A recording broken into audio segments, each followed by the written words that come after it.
Are you ready? You're listening to DJ Oz Ozzy.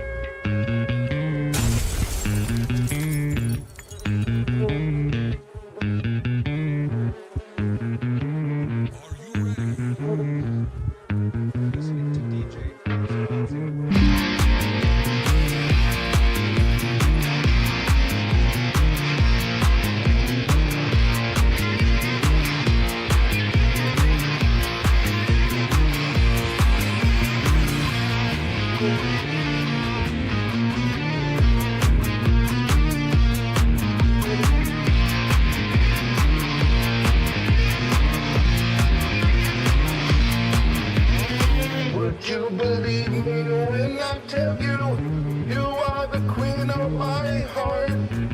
Please don't deceive me when I hurt you, just ain't the way it seems. Can you feel my love, buzz?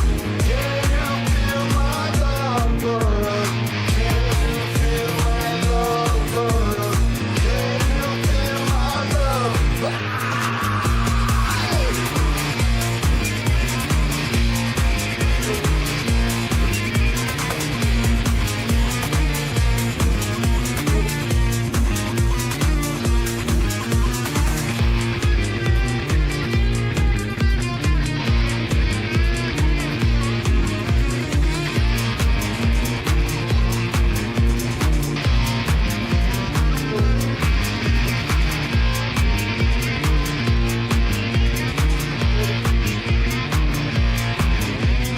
Would you believe me when I tell you, you are the queen of my heart? Please don't deceive me when I hurt you, just ain't the way it seems. Can you feel my love, buzz? Can you feel my love, buzz? Can you feel my love, buzz? Can you feel my love?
fact is the war on Christmas is real, but Bill, it's a part of a larger war against Christianity that's being waged around the world. And yeah, it's true, we are not suffering in the same way as Christians who are being martyred in other countries, not yet anyway, but make no mistake about it, this is all part of the same war, and we've got to push back against it on every front. Well, I don't understand that statement, because overseas primarily it's Muslim fanatics, jihadists, who are killing and persecuting Christians. But here in the United States, who do you think is behind the movement to diminish Christianity? Well, I think ultimately, Bill, as a Christian, I believe that it is the kingdom of darkness of Satan who from the beginning But who does he... Could it be Satan? What I'm about to teach you is going to surprise the socks off of you. Who was St. Nicholas? I'm about to show you who it really is, and it's going to shock you. Nick is a name for the devil. Could it be Satan? St. Nick is another name for Satan. Satan! Satan? Satan! St. Nick ain't no saint, is he? He's Satan Nick. Satan! This Santa Claus, or is it Satan Claus? That word Santa looks a lot like the word Satan. All you have to do is take the N out and put it on the end, and you've got Satan. Who is Santa Claus? He's the devil. It's the devil. Devil! He's the devil! The devil! Devil! He's the devil. Could it be Satan? Satan! Satan! Satan is Santa Claus. He loves to put children in hell. Ho, ho, ho, ho! Ho, ho, ho! He knows if you've been good or bad. Santa Claus, you sit on a throne of lies. Ho, ho, ho, ho! Liar! I want nothing to do with Satan Claus. Could it be Satan? Satan! Satan! Satan! So there it is. Hope you enjoyed this message.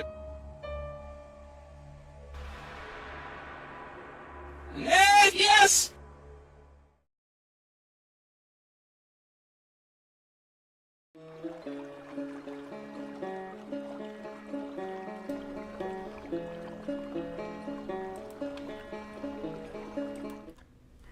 Good morning, my beauties and bees. So glad everybody's here. Good morning, good morning.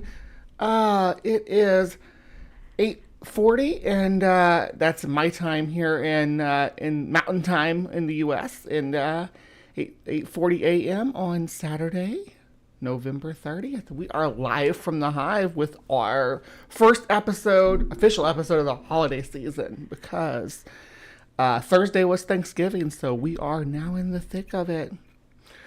And don't forget that December 5th is Krampus night, because that's a very important holiday. It's the last holiday of the spooky season. It's where they overlap. Yay! That's my rules. But let me just do some shout outs real quick. I got a lot to talk about here this morning before I get going on the show, but just bear with me. All right, because it looks like Patty was here first and foremost. Yay, Patty. That's Patty from Apostate Sisters. That's Patty and Nancy. I was hanging out with them last night. We watched some World of Tomorrow. Like, I remember watching that in school, in elementary school. And then we talked about cartoons a lot in the side chat, too. It was fun. We had Sandy, of course. Love you, Sandy. Got Greg Hartwick. Hello, my peeps. Who's your buddy? Happy Saturday to everyone except Australians. What did the Australians do? Who's your buddy? What did they do? Good morning, Top Tester. It's good to see you. Hi there, Ember. Yay, Ember made it. We had Octopus with no friends. What the hell is up? UFOs, UAPs, imps on drones, bumblebees. I like that. That rhymes. Do it like what the hell is up? UFOs, UAPs, Amazon drones, and bumblebees. Yeah, you said bumblebees. That's me. Good morning. James Nordoff is here. Hello, James. And then Bugbot showed up to start stinging people. And right after Bugbot showed up, Who's Your Buddy dropped 10 memberships to the Hive. So did you get added to the Hive? It looks like just the Tiff got added to the Hive. And Ember's part of the Hive. Returning. I think Ember was on in the Hive this morning. Or not this morning, but previously. So I remember writing their name down. I don't even try to keep it updated anymore. It's too much. It changes too much with all the gift memberships. I love it, but yeah, it does. But I just love every time that I see that. It's like, somebody loves me. The Apostate Sisters were gifted another membership. Octopus with No Friends. Jester was gifted a membership. We had Bryce got a membership. Al Trucker. Nikki from Sasquatch Secrets got a membership. I don't know if you're here or not this morning, but good morning, Nikki, if you are.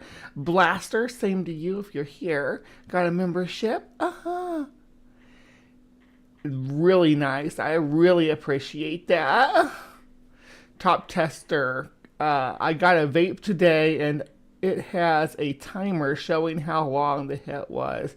Challenge accepted. Yeah, I got a vape too because it... yeah, anyway, I won't go into details about that right now. Mine, yours has a timer too, Ember. Cool. And let's see here. Holiday depression is crippling you.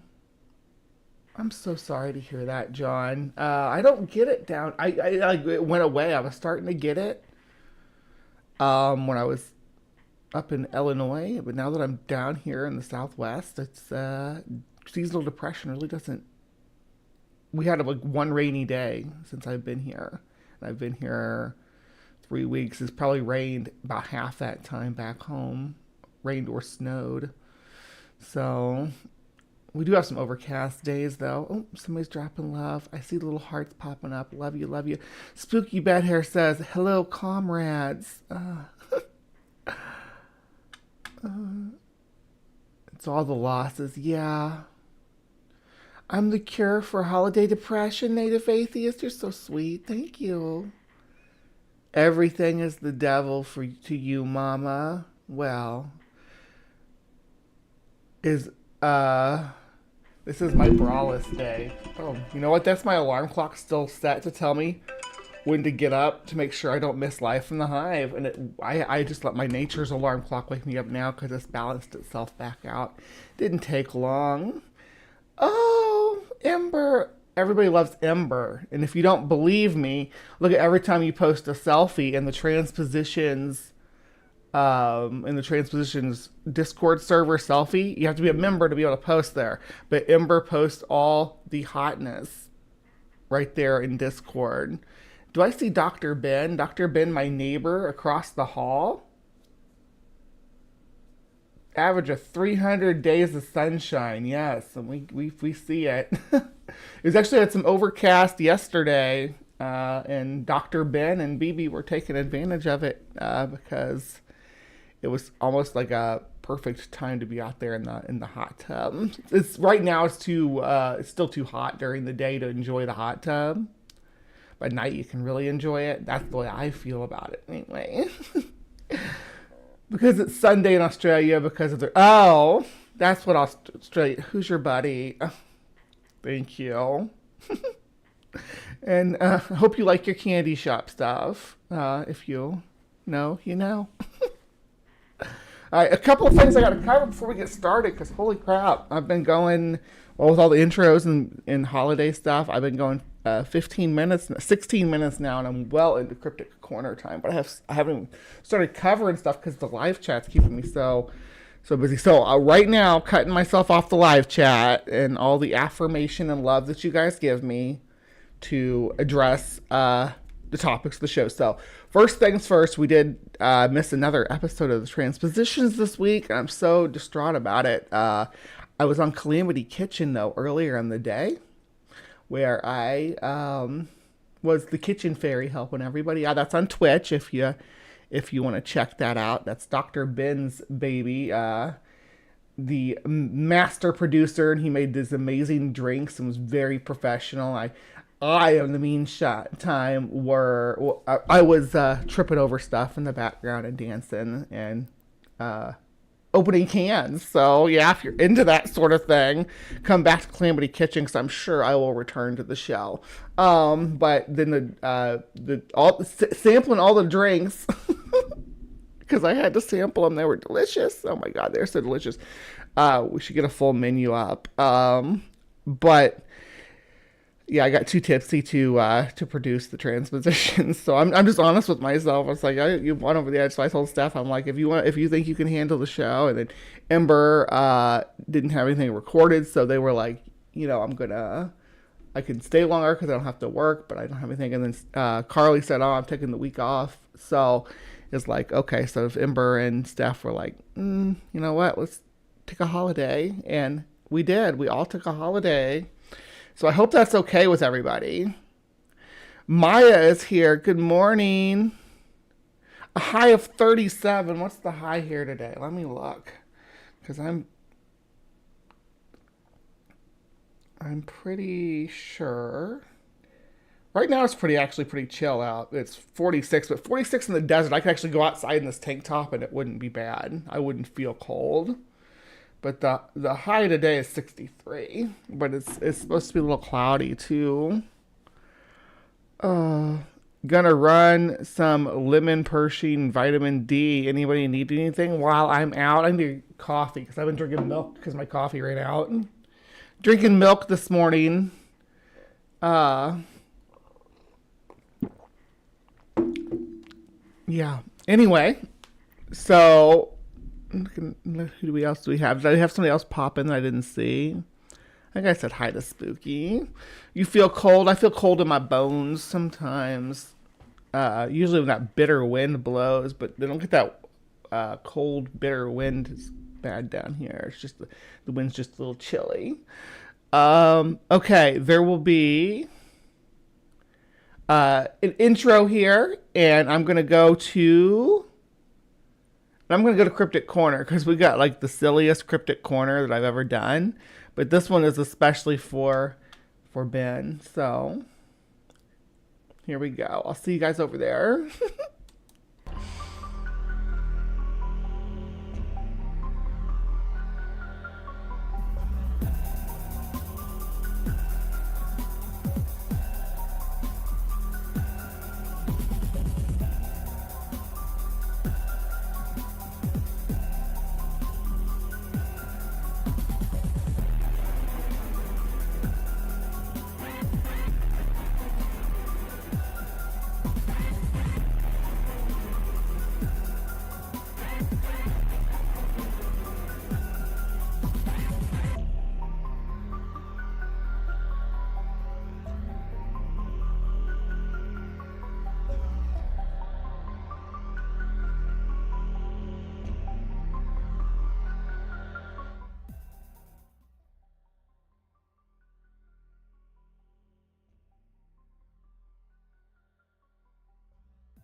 Hello, my beauties and bees, and welcome to another installment of Cryptic Corner, where we explore the supernatural, the paranormal, and the hidden, the alien, the accursed, and the forbidden. I'm your host, Miss Bumblebee, and we are going to be looking at probably the silliest topic we've ever done on this show. And not that this is a serious show. I talk about cryptids, right? Not that we're serious. By the way, I moved my microphone onto this side to see if that helps with the echoiness. So you all let me know. I'm just trying some different things. This room is a little bit, my position in this room is a little bit more full. Usually I keep my back to the wall, but that's okay. Y'all can see my whole room now. You can see where I live. Oh, good morning, Sandy. Virtual hug for warmth. John Hudson. Virtual hugs for warmth. Yeah. Just turned up the heat. You got a sweater on? I know you got some styling sweaters, girl. I'm distracted by my side chat again. Look at me. You guys, stop it. I'm trying to do a show. It's all your fault, not mine. You know, no. My Hive is wonderful. I just love talking to you guys so much that I just get distracted. It's like, what was I talking about again? Yes, today we're doing the silliest topic that we've ever done. I know it. It has to be, right? We're talking about cursed Furbies on CrypticCorner. Yes, I am literally talking about, for the first episode of the holiday season, cursed Furbies.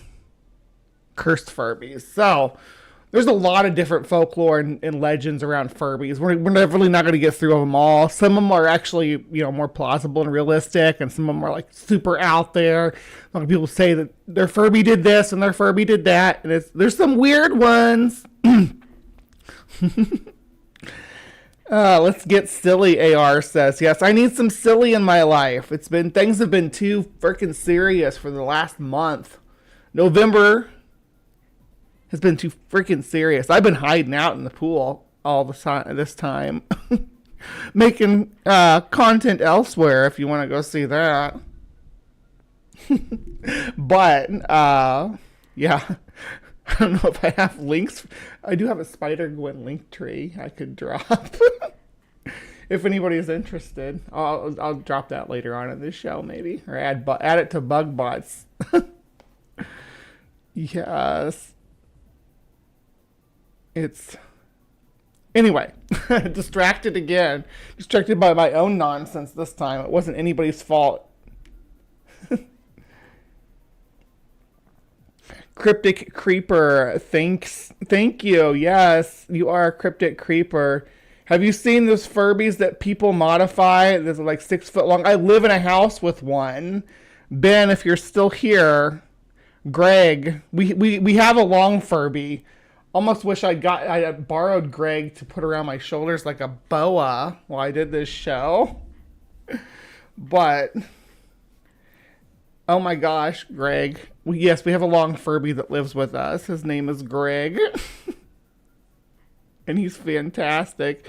He's going to climb our Christmas tree in December. Yeah, instead of Elf on a Shelf, we're going to have a Furby climbing our Christmas tree.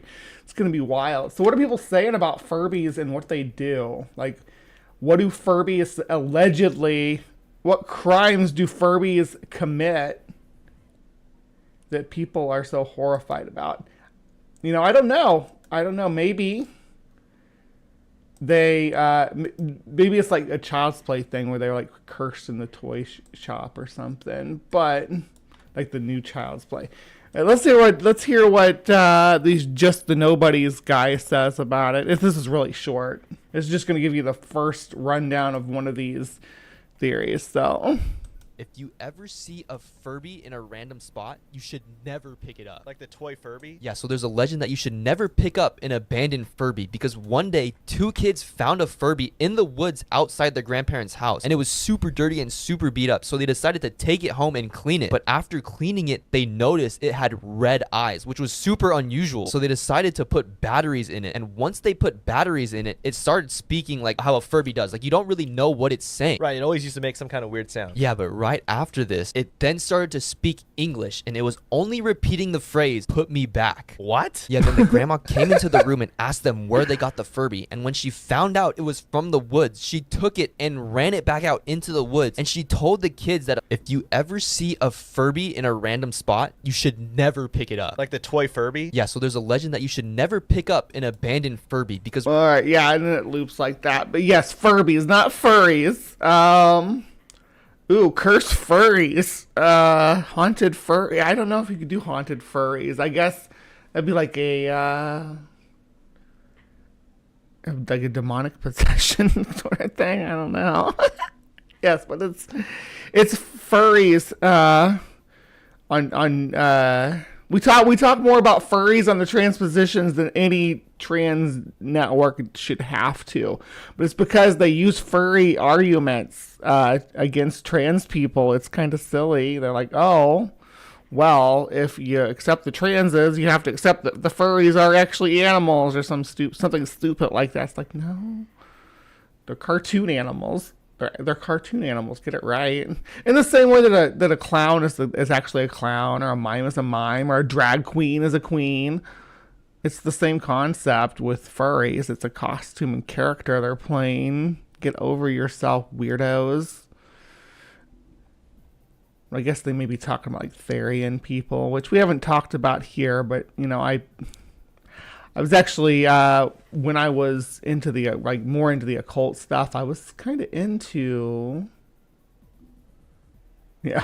furries deserve their own channel. Well, there is the fluffy atheist. We went to help celebrate their 500 subscribers. Remember the fluffy atheist, Corgi, I think it is Corby. I'm sorry if I got your name wrong, but anyway, let's get back to what we were doing. So here's most amazing top 10s doing an urban legend list. Look at this. This isn't even a real Furby. This is just something with a plastic piece over its face.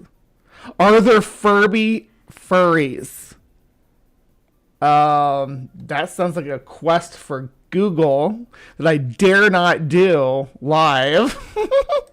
Those creepy gremlin looking toys. I must admit, I did have one and it kind of scared me, can't lie. But apparently I'm not the only one. There are thousands of others who were also scared of Furby. Corsi, thank you, Ember. Yes, we both went over there and said happy 500, Corsi. Speaking of people hitting milestones, did you all? I know it's been a little bit, but I just gotta give another shout out to Maya for hitting that 1K.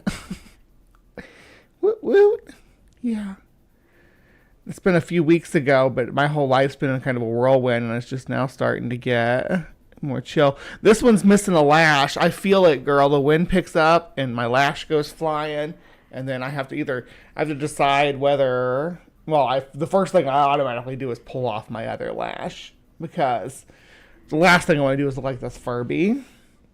Because there are multiple subreddits devoted to creepy Furby experiences, some of which I'll be discussing today. Hey everyone, what's up and welcome back to Most Amazing Top 10. I'm your host, Lindsay Ivan, and today I'm bringing you the top 10 scary Furby urban legends. But before we begin, let me know in the comments below what your favorite toy was from your childhood. Starting off this countdown, we have the Killer. Now, I don't know if this one is let's see. Start a political discussion at Thanksgiving dinner. You'll save tons of money on Christmas gifts. Tune in for more holiday tips. Well, Thanksgiving dinner's already over. We did a Friendsgiving here. It was just me and BB and Ben. It was really nice. We worked our butts off in the kitchen all morning. Then we ate and crashed. It was pretty glorious. And then we got up and ate some more on Friday. It was delicious food. Thank you so much, BB, for the delicious food. That's a shout out to the chef. So if you want to see cooking stuff, subscribe to the Calamity Kitchen on Twitch with Ben and BB have that channel. I'm just the kitchen fairy. I bounce around and open cans and throw away trash and stuff while we work. Or why they work on doing the actual food and prep and telling you what the ingredients are. So go check that out. Super popular urban legend, but it was one that haunted me during my childhood. Well, when I was younger, it was said that if you owned a Furby, you always had to be nice to it. If you tossed it around without care or drinking you were rude to ASMR, it, then it could hurt you. It said that at night, if you leave your batteries in the Furbies, then they would come alive and kill you in your sleep. Because of that legend, I was terrified of my purple little Furby. I had it locked down in my basement closet for years. Moving on to number 9. All right, so let's talk about that first. So that's the crux of it, right? People were creeped out by them because they're AI, like early AI, or like algorithm based, that they respond to different stuff, and they slowly learn to talk over the time that you have them. They go from speaking something called Furbish, which is a language that actually has words that all have meaning and stuff, like hungry and all that. But you can get little dictionaries for them. I don't remember if they came with them or not. I was kind of young when Furbies hit big. Well, I guess I wasn't that young. I 98, so I would have been... Well, I was 15. So maybe I was a little old to get on the Furby train. But my sister had a Furby. I remember that. Her boyfriend got her a Furby for Christmas. And we all got to mess around with it a little bit. Maya's at 1.3K. Yeah. Maya has left us in the dust. Congratulations, Bad Science Sunday. I knew you could do it. I'm cooking right now for a Friendsgiving today. Even turned my purple Pope hat into a chef's hat. Sweet.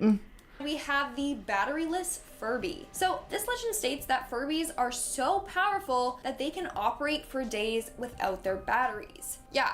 Apparently, they retain enough power after their batteries are removed that it can continue living, which is absolutely crazy. One person claims that her Furby didn't have any batteries in it, but then when she dropped it, it started beeping and spazzing. She even claims that she had to put it in her freezer in her garage. I think that's the biggest problem with Furbies is that they gave themselves like 1.03. Oh well, you'll get there. If you, I didn't go confirm that. I believe it. I believe Bad Science Sunday will get to 1.5K. If you're not there, if you're not there by the end of the year, I'll be surprised. Your show is doing amazing. I love looking at your numbers grow every week. Bad Science Sunday, and y'all are hilarious. It's great. It's a great form of. If you're not subscribed, someone drop the link. Is Bugbot here? Bugbot. I think if you just do Maya, maybe it'll drop. Let me see. So anybody here is not subscribed to Bad Science or to Atkinson's channel because we got Bad Science Sunday over there. Bugbot wants to know if you believe in Bigfoot, though. Do you? Let me know. That's not a good question for this week, Bugbot. Why do you? Someone needs to keep up with your questions a little better, I think. That someone being me. Let's see. I'm just going to delete it. Or just turn that one off because I ain't got time to mess with it right now. No siree. Stop saying that, Bugbot. All right. Because it wouldn't stop screeching and beeping for weeks. In our 8th spot, we have the live soul. So this next legend states that Furbies have a mind of their own. In fact, it was thought that at night they come alive. Why is this kind of true? Because when I was a kid, I would have a Furby on my shelf in my closet, and I swear in the middle of the night, it would start talking and moving by itself. So people believe that Furbies have the ability to turn on and off when they want to, suggesting that they may have a soul. In our 7th spot, they don't have a soul. I think they have a little processor inside of them that retains a charge to save their memory if the batteries die. Because they have to remember where they were. Like, you don't want to have to restart it from speaking Furbish to learning English again every time the battery dies. So it had a little power reservoir to store like a memory. And sometimes the voltage from that could be induced to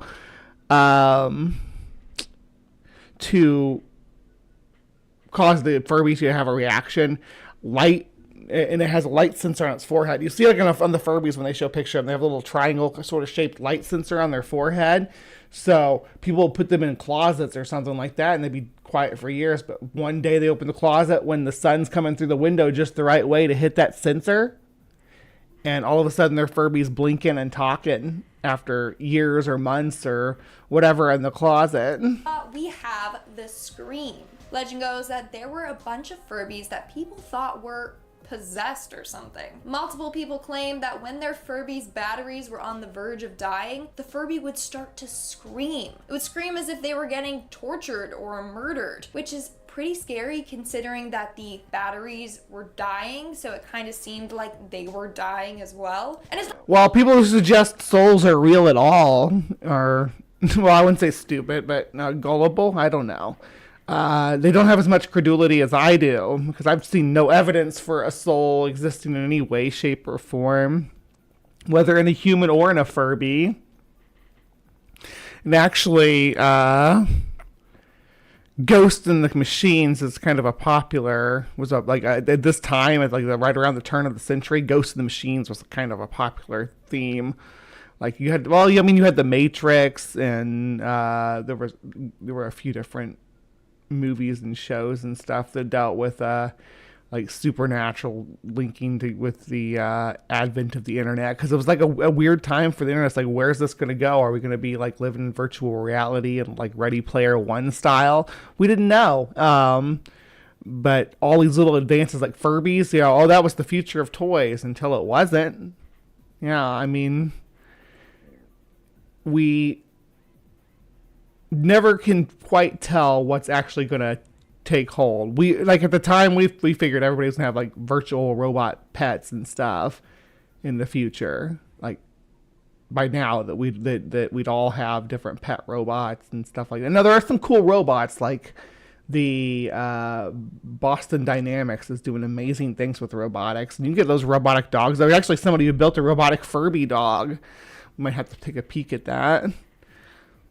Not just one person that has reported this. Multiple other people claim that their Furby would do the same thing. So, what do you guys think? Malfunctioned Furby or tortured soul? Coming in at number 6, we have the evil Furby. Furbies are said to be fun and lovable toys. You can play with them and they will just giggle and murmur along with you. But apparently, there is a way to aggravate your Furbies and turn them evil. So legend goes that if you overfeed your Furby or... Now, to be clear, this is only the 2012 Furbies.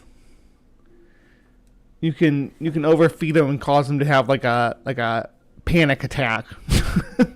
The computer doesn't know what to do. Their eyes turn all stroby and or treat it poorly, then it will turn evil. There's even a WikiHow out there on how to turn your Furby evil, but I suggest not following it. It says that you have to put your finger in your Furby's mouth if you trust that it won't bite it off. But anyways, you put your finger in the Furby's mouth and then you have to press down on its tongue as if you're feeding it. You have to keep your finger in there for a minute straight. Your Furby will start to cry and complain, but don't stop. Eventually, it will turn evil. It will start to make weird noises and its eyes will turn all white. Its brows will turn down all slanted and evil looking. But I don't suggest doing this, just in case it wants revenge after. We are now at our 5th and halfway mark with the hijacking. Back in the 90s, legend goes that Furbies have the power to hijack aircrafts. That's right. Airlines believed that Furbies could interfere with their equipment and... but they came up with this new technology that interacts with its environment, right? A lot of people were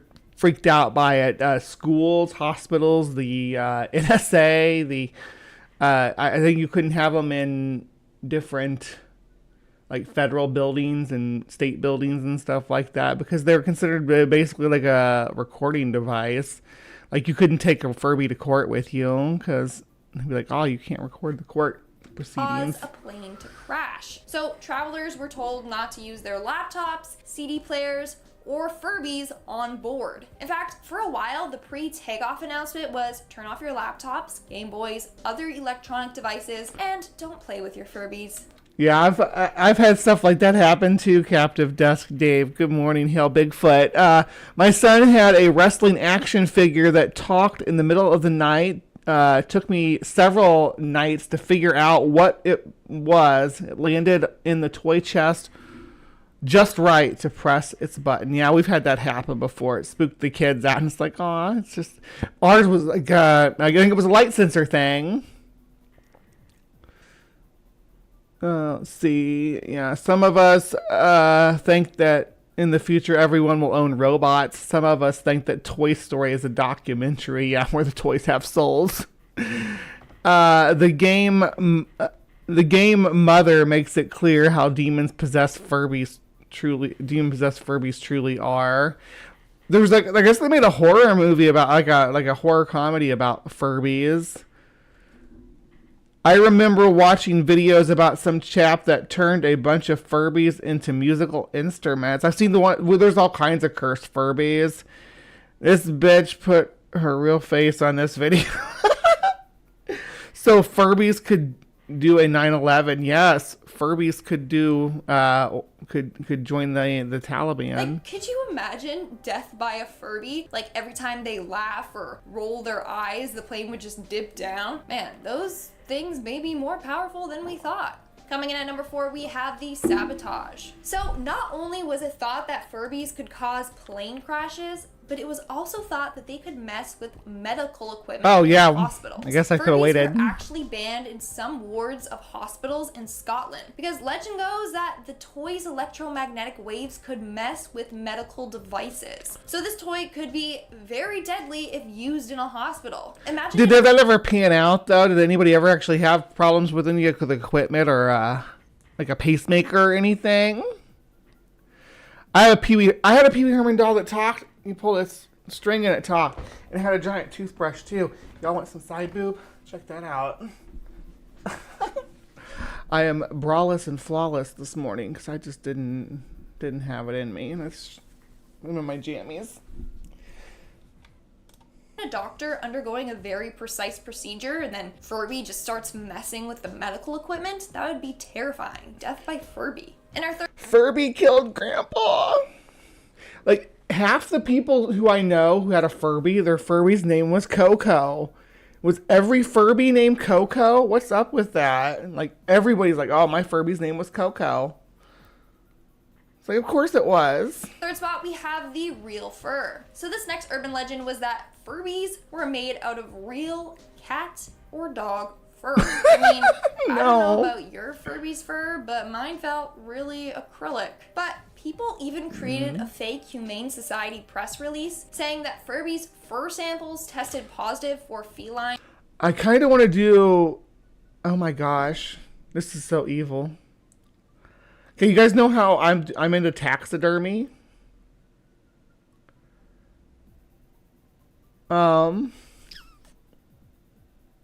I want what you could strip down a Furby to just the mechanical parts of it,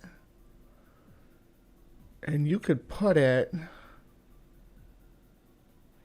in real fur. You could even give like realistic parts to it. You like with the old Furbies, you could put. Ooh, this is diabolical. Oh my gosh, I better stop. Oh, because you could put teeth in it. You could put like realistic eyes on it. I got it in my head. I can see it. Oh, you could even add like antlers, or you can make like a chimera of it, but with real taxidermy stuff. Yikes. Fleshlight Furby. Oh my god. I thought I was diabolical. Oh, human flesh Furby. Okay, sorry. My mind's in the... Oh, you did say fleshlight. Fleshlight skin. Anyway, yeah, either way, both of our minds are in the gutter, AR. Both same page, me and you. But my Furby is still living and humbled, growing weed. Well, good for him. I'm glad he landed on his feet. A lot of Furbies just spent the rest of their lives in dark closets and basements and stuff. But, yeah. Do not put those words in the same sentence. Furby. Oh, my goodness. Now the wheels are turning there. And canine DNA. Some say that they skinned stray animals from pounds or animals that were just put down. They then dyed the furs different colors. As a result, the makers of Furby were being accused of animal abuse. In our second spot, we have the possessed Furby. This next legend They actually had to put out a press release about that to say, no, it's acrylic, it's not real animal fur. But PETA never really had a complaint about it anyway. That was all fabricated. The possessed Furby. Are you guys ready?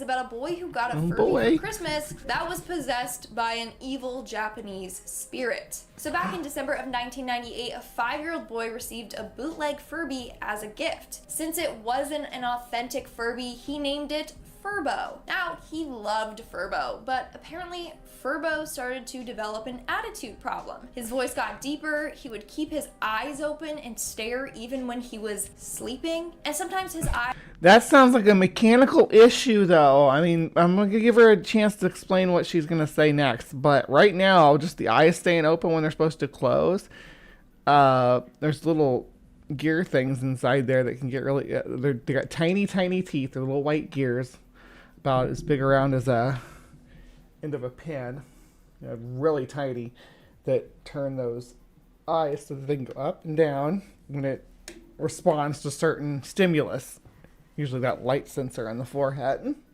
Eyes would go completely black. At first, the family just thought it was because it was an off-brand Furby and maybe it had more glitches. But then things started to get really strange. At one point, the Furby started talking in Japanese, and then it got really attached to the boy. It constantly wanted him to feed, rock, and burp him. Eventually, the Furby... That is what a Furby does, though. Like the next level of Tamagotchi, right? You feed them and take care of them. You spoil and take care of them. You baby your Furby. Why does my chair feel so much lower than usual? That's what you get one for. So it's something you're supposed to take care of. That's all. That's literally all it does. Is demand things from you, demand interaction from you. Was creeping them out so much that they had to get rid of him. When the boy was old enough to put the pieces together, he believes that his Furby was possessed by an evil ancient Japanese spirit that wanted his soul. And in our number one spot, we have The Spy. Back in the night, because it spoke Japanese, I would say, if I had to speculate, I would say that it spoke Japanese because it was built for a Japanese market, but since they bought it bootlegged, it was shipped to America and sold. Yeah. It was thought that Furby could spy on you. In fact, on January 13th, 1999, the National Security Agency of the United States banned Furbies from entering NSA's property. They believed that Furbies could record, repeat, and leak their private conversations. Therefore, they were scared their confidential information would be compromised, and so they banned Furbies. Even after being assured that Furbies... That is very reasonable to ban anything that's recording, that may be recording information. Don't have a built-in recording device, they still never lifted this ban. Now, it wasn't just the NSA that was concerned. Tons of parents were scared of this toy too. They believed the Furbies had built-in cameras that were recording and watching their kids. And that's all for today's video. Let's move on to our comment shout-out portion. I'll be shouting. Alright, I'm not doing the comment shout-out portion with you there, top 10 scary Furby urban legend lady. Something Ivan, right? What was her name? What was your name? Lindsay Ivan. Thank you for the Furby stories. Alright. This is supposed to be creepy too. Let's have a look. When I was a kid, my parents got me a Furby. I must have been pretty young. They were first released in 1998, so I think I was around 6 or 7 when I got mine. Its fur was snow white. I really, really loved my Furby, and it loved me. Morning, my cousin trees. had a Furby too. Hers was black and white piebald. We'd play with them together. We had so much fun. When I would visit my grandparents, I'd take my Furby with me. We could never activate its sleep mode properly, where it would go into a deep sleep state and wouldn't respond to noise and movement. As a result of this, it would not stop talking whenever we drive anywhere with it, so Mum would always make me put it in the boot of our car under a blanket. I used to keep all my toys in a cupboard. Yeah, I think they're like the light sensor is very, and that's it, right, like on the forehead right there. It's like a light sensor. Bedroom. I guess one day I just put my Furby away in there and just never took it out again. It just sat there, gathering dust for years. I completely forgot I even had it. That's some straight up Toy Story stuff right there, Maya. There you go. People thinking Toy Story's a documentary. When I was 16, my family moved houses. In preparation, Dad asked me to sort through all my old toys to find anything that might still have had batteries inside them. That's when I found my old Furby. It was sitting dormant in the back of my cupboard. I reached in to grab it. Doom, doom, doom. As soon as I lifted it up, its eyes shot open. They rolled into the back of its head. And then it started screaming. I'll never forget how it sounded. It was... That sounds like a harmonica run through a filter, and just someone blasted on a single note on a harmonica and then run through like a distortion filter. Like TV static, and I was down a chalkboard. I didn't even need to call Dad. He heard the noise down the hallway as I rushed it out of my room. It's like a smoke alarm going off. I'd be like, yeah, let me make that stop. Yeah, Dad was good with this sort of thing. Battery acid's probably leaked, he said. He took it into the laundry and got out a screwdriver, opened up the battery pack, and sure enough, it had leaked. So long ago that it had dried up to form a thin crust around the pads and the batteries themselves. He carefully removed the batteries, but... Yeah, that's a good tip for, like, anything that you store away for, like, seasonally or anything, too. Take batteries out of your Christmas ornaments and Christmas decorations or Halloween decorations and stuff before you put them away for the season, because they will do this. They'll get that corrosion on it and it'll ruin the battery port, and you'll either have to dispose of them or wire up a new battery port if you know how. It kept screaming. It wasn't until he got out an old toothbrush to try and scrub out some of the dried up acid that it actually stopped.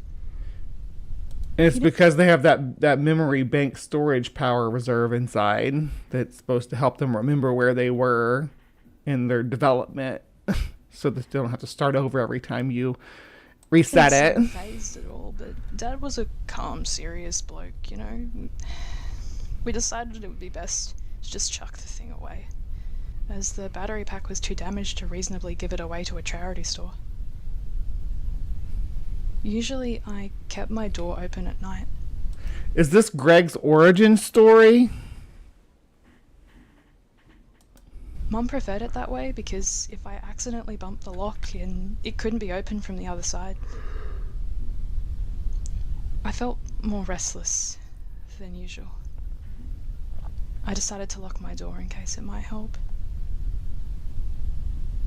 When I woke up, there were marks on the bottom of my door on the outside, like something had scratched and clawed and bit at the wood. After I finished breakfast, Mum asked me to put some rubbish out. When I opened up the bin, my Furby was gone.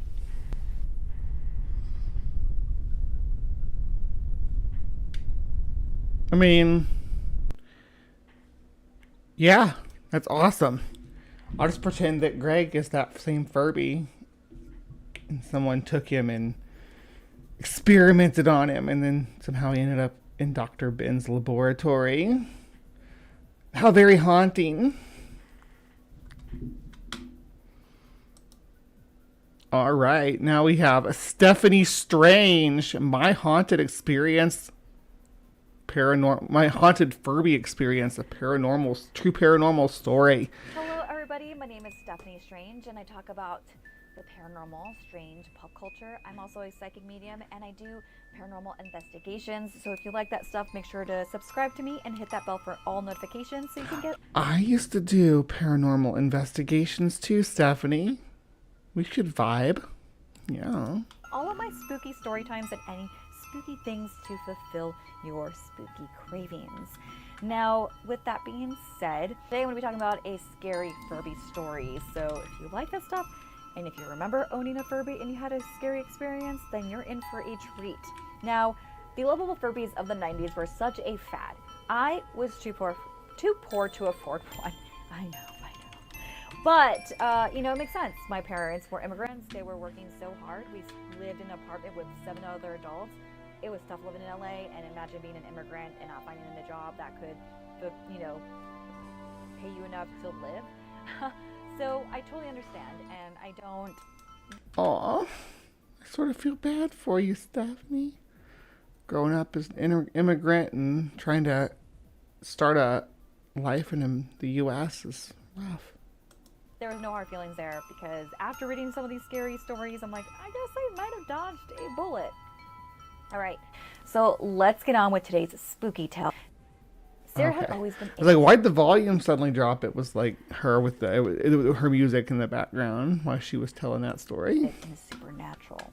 She enjoyed reading ghost stories and watching horror movies, but she never expected to encounter something so chilling in her own bedroom.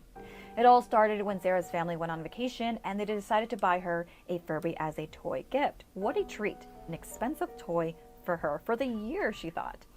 Sarah was initially thrilled by the prospect of owning a Furby, but she was unaware of the dreadful horrors it would soon unleash. Soon after that, Sarah brought the Furby home. Strange things began to happen in her bedroom. Objects would move on their own. For example, one night she was getting ready to go to bed, and as she was I will tell you what, Hive, if you want to send me a haunted Furby or cursed Furby, I will love it and keep it forever. It'll just go on the shelf behind me right here, and you all will see it as part of the show moving forward. I do have a Mothman and some moths and stuff, but I don't have a Furby. I'm sad. In the closet door, she saw the door slam shut. How could such a force do that? Like, what happened? She thought. Okay, she started to think. I have no windows open. The vents are not on near this area. Crap, now I have to investigate. Oh, this is so uncomfortable. So she got closer. And Morning, Logan. There was nothing there. Okay, maybe it's the wind. I mean, I'm going to have to tell myself this, otherwise I won't be able to sleep, and my parents are not going to like it when I go to their room and tell them that I had a nightmare. They're not going to believe me. What if it was a critter? Could have been a critter, right? Like moving around in the dark. It doesn't have to be the Furby. So with that, she slept on with the lights on.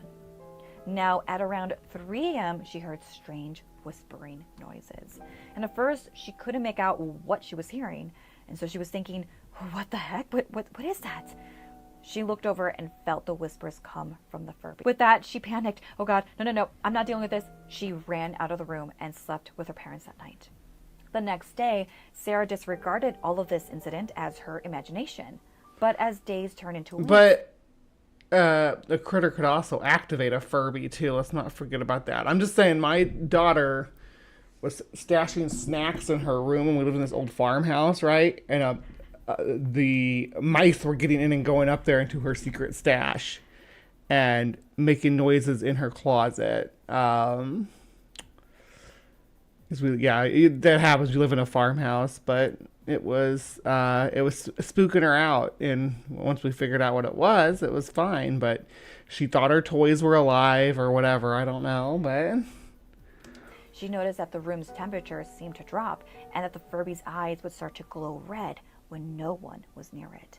Sarah started to feel a growing sense of unease, as though something ominous was lurking within her room. Lucky is alive from the Hive fan. Lucky is the sweetie. Hopefully he's walking a little better now. Love you, Sandy. One day, Sarah approached the Furby cautiously and reached out to touch it. And as soon as she did, she was thrown back by the feeling that something had tugged her hair. She was petrified. Never in her life had she encountered anything like this. She began to speculate that her Furby could be haunted by some sort of malevolent entity. And as much as she tried to sleep on her own, the nightmares began to shortly happen thereafter. Sarah would wake up in the middle of the night, drenched in sweat, her heart racing so fast, she thought it would just burst right out of her chest. She saw apparitions in her dreams that would disappear as soon as she woke up. Sounds like maybe she was priming her. This is my opinion. Like maybe she primed her brain to think something supernatural was going to happen. Had experience with noises. Alex O'Connor is celebrating 1 million subs. Oh, way to go, Alex. And that's from Captive Desk. But like, you can prime yourself to experience anything that happens as, oh, it had to be something paranormal. Like we did, wasn't that long ago where we did the living doll videos, and you know, you get some kind of vibes off people. They're like, oh, they want their toy to be possessed or haunted because it triggers something in your brain, a assurance of the unknown, that there may be something beyond. Scared to death. But if her parents saw her trash the toy that was so expensive and that she so desperately wanted, she would be grounded and she would not be getting any new toys for that remaining year. So the next night, Sarah awoke to the sound of a voice coming from her Furby. She couldn't make out the words at first, but as she listened closely, she started to hear it. You can't leave me. Did you hear me? You can't leave me. She tried to move, but she realized she was paralyzed. She was paralyzed with fear, and she tried to move, but her body wouldn't respond. Ooh, guess what that is? That's sleep paralysis in a hypnopompic state. Yes. Are you about to be hagged by your own Furby? Suddenly, she saw the apparitions that were in her dreams now lurking by the Furby. You are like shadow people.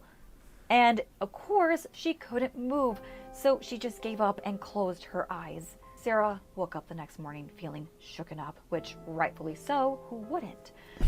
Now, Sarah couldn't take it. Sleep paralysis is and I tell this story like every 3 weeks on the show, but I suffered from sleep paralysis when I did overnight shifts for when I was younger for work. They were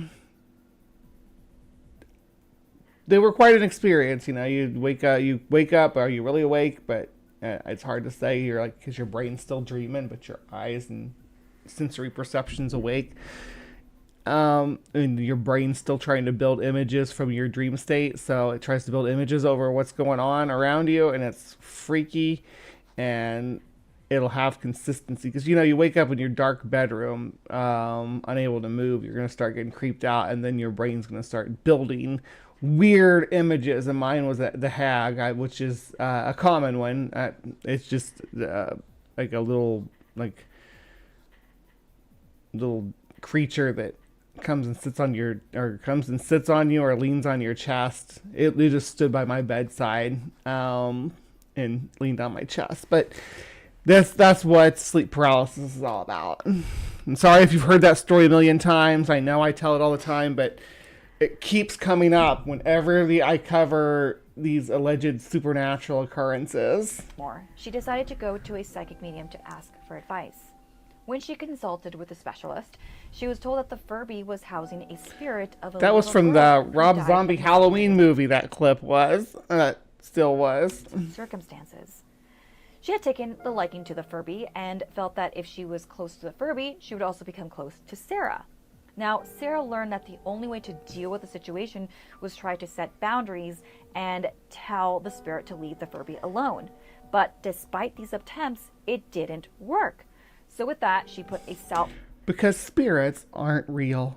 Yeah, sorry. I hate to burst your bubble. I mean, I shouldn't say that. I don't know for a fact that there's no such thing as spirit. I've seen no evidence for spirit or soul or any of that stuff at all, anywhere. Just my lived experience says that those things don't exist. Pouch next to the Furby, hoping that it wouldn't roam anywhere in her room or anywhere near the house. She also wrote a note that says, "Do not touch, do not acknowledge." But with that, she still felt so uneasy. She even put the Furby outside of her room and didn't sleep with it in her room ever again. But despite her efforts, she would still deal with sleep paralysis and hear whispers. You acknowledge that you know what it was, sleep paralysis? You acknowledge that. Great. Step 1, acknowledgement. Step 2 is acceptance. So we know what was causing the visitations. One night she heard this. "Sarah, why don't you come visit?" "Sarah, why don't you come visit?" She learned that this was not going to stop. And she learned that there was a danger happening and lurking and manifesting. And she was not going to wait around to find out what would happen. So she decided to stay away from this Furby. But she knew that it couldn't be in her house. So with that, she went to another paranormal expert to get a second opinion, and also with the intention of leaving the Furby with the paranormal expert. So she learned from this expert that was taking a liking to her Furby was not a child, as it was disguising itself. In fact, it was something much more not human. And it looks like the Scream mask painted white, like all the black parts painted white. But I think this is like a statue somewhere, maybe. But it really did take a very unhealthy liking to Sarah. Now this has shaken her core, and so she left it with that paranormal expert, hoping that it wouldn't follow her home, and it seemed to do the job. Now she had learned her lesson, and she was determined to stay clear of any haunted toys. She would never forget this experience, and she would hope. I love haunted toys. Send them to me. If you have haunted toys, I will take them. And no one else would ever have to face such horror. So who knows whatever happened to this Furby. But as a psychic medium, I will say she did the right thing by going to an expert and a specialist. And I'm so glad Sarah was able. As a psychic medium.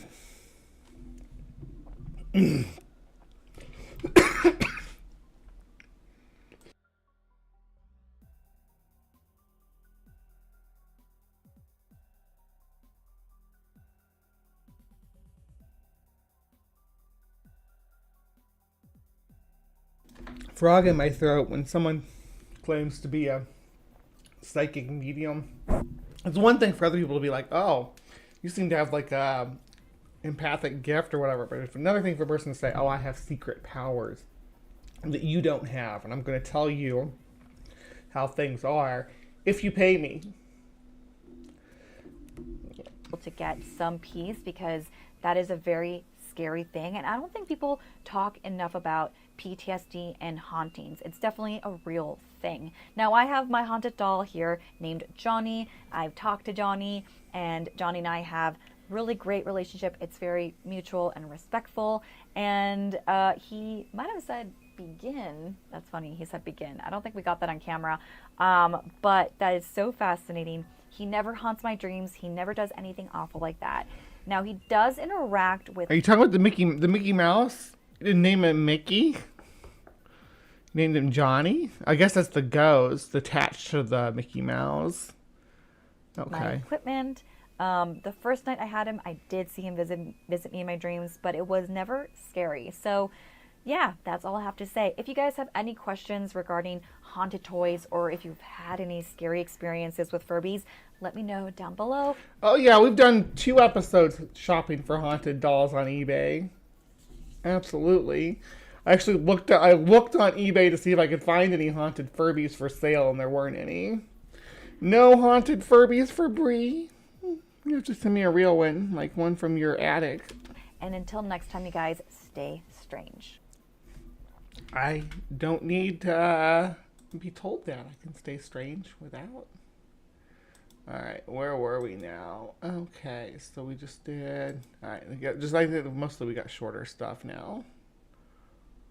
For the dead. In 2012, a young girl was given the dark history behind 90s toys. There are multiple accounts of Furbies speaking for the dead. In 2012, a young girl was given the Furby of her recently deceased cousin. One night, the Furby woke up by itself and said, Let me sleep. It continued to stare at the little girl for the whole night, but the next morning, it got worse. The little girl told her mom what happened, and the mom gave her this strange look. Brittany! The girl asked her mom what was wrong, and her mom said, "Those were your cousin's last words." Like, follow, and share for more strange facts. That's not a fact. You don't call those strange facts. That's a urban legend. That's folklore. That's a tale, not facts. And a Furby saying, "Let me sleep" is not out of the question. They're programmed to say all kinds of stuff. Oh my goodness. These people, I swear.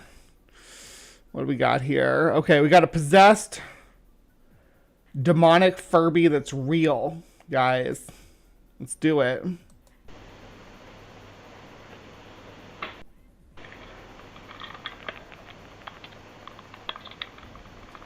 Act normal would be harder. Yes, I know. Okay. It's going to take the batteries out for us and then be shocked that it has a power reserve. I'm like, what? A power reserve? How? He didn't want to lose his memory, silly boy. Or girl, I don't know. I can't tell by the hand. Hey, AR, Maya, and Native Atheist. Hey, Al Trucker, good morning.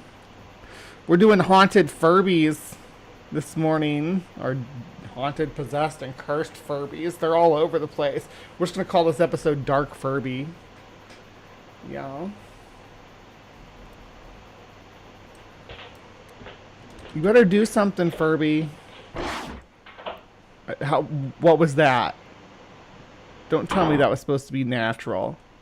I don't believe you.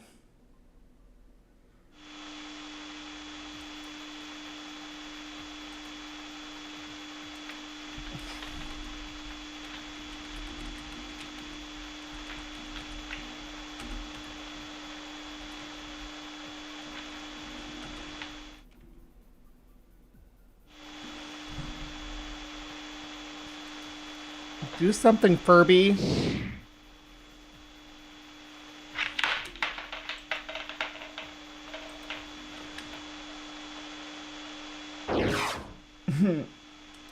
Come on, that's just...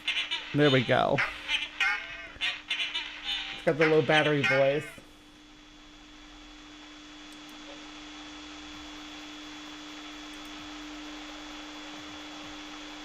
Okay.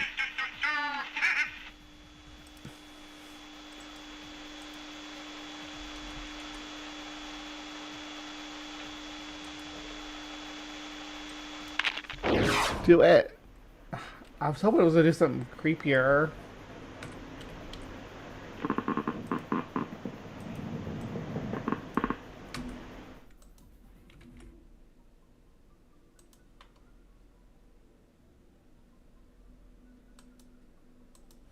Alright, so that was that one.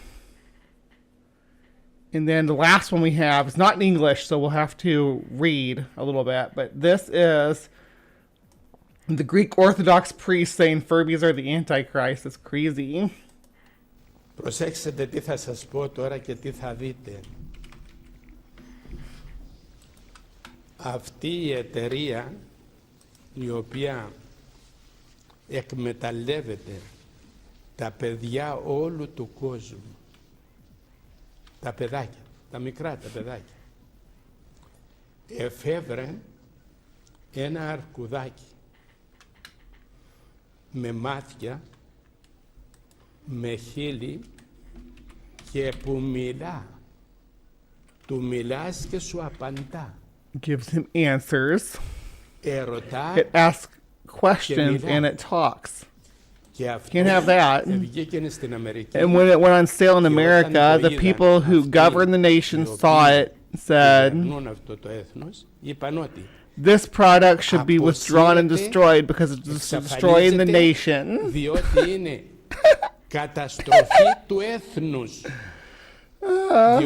Because this object is within 15 microchips, which speak. He's holding his crucifix. It speaks. It does not want to make it talk because I have no need to. It's a Furby! But beware, do not buy this for your children, otherwise they will be demonized. There's a whole devil in here. Within this, there's a whole devil. Look at it carefully. Soon it will display on television. Don't buy it. To whom I have... Oh. You who are here, beware. You who are here, beware. What's his name? Furby. That's his name.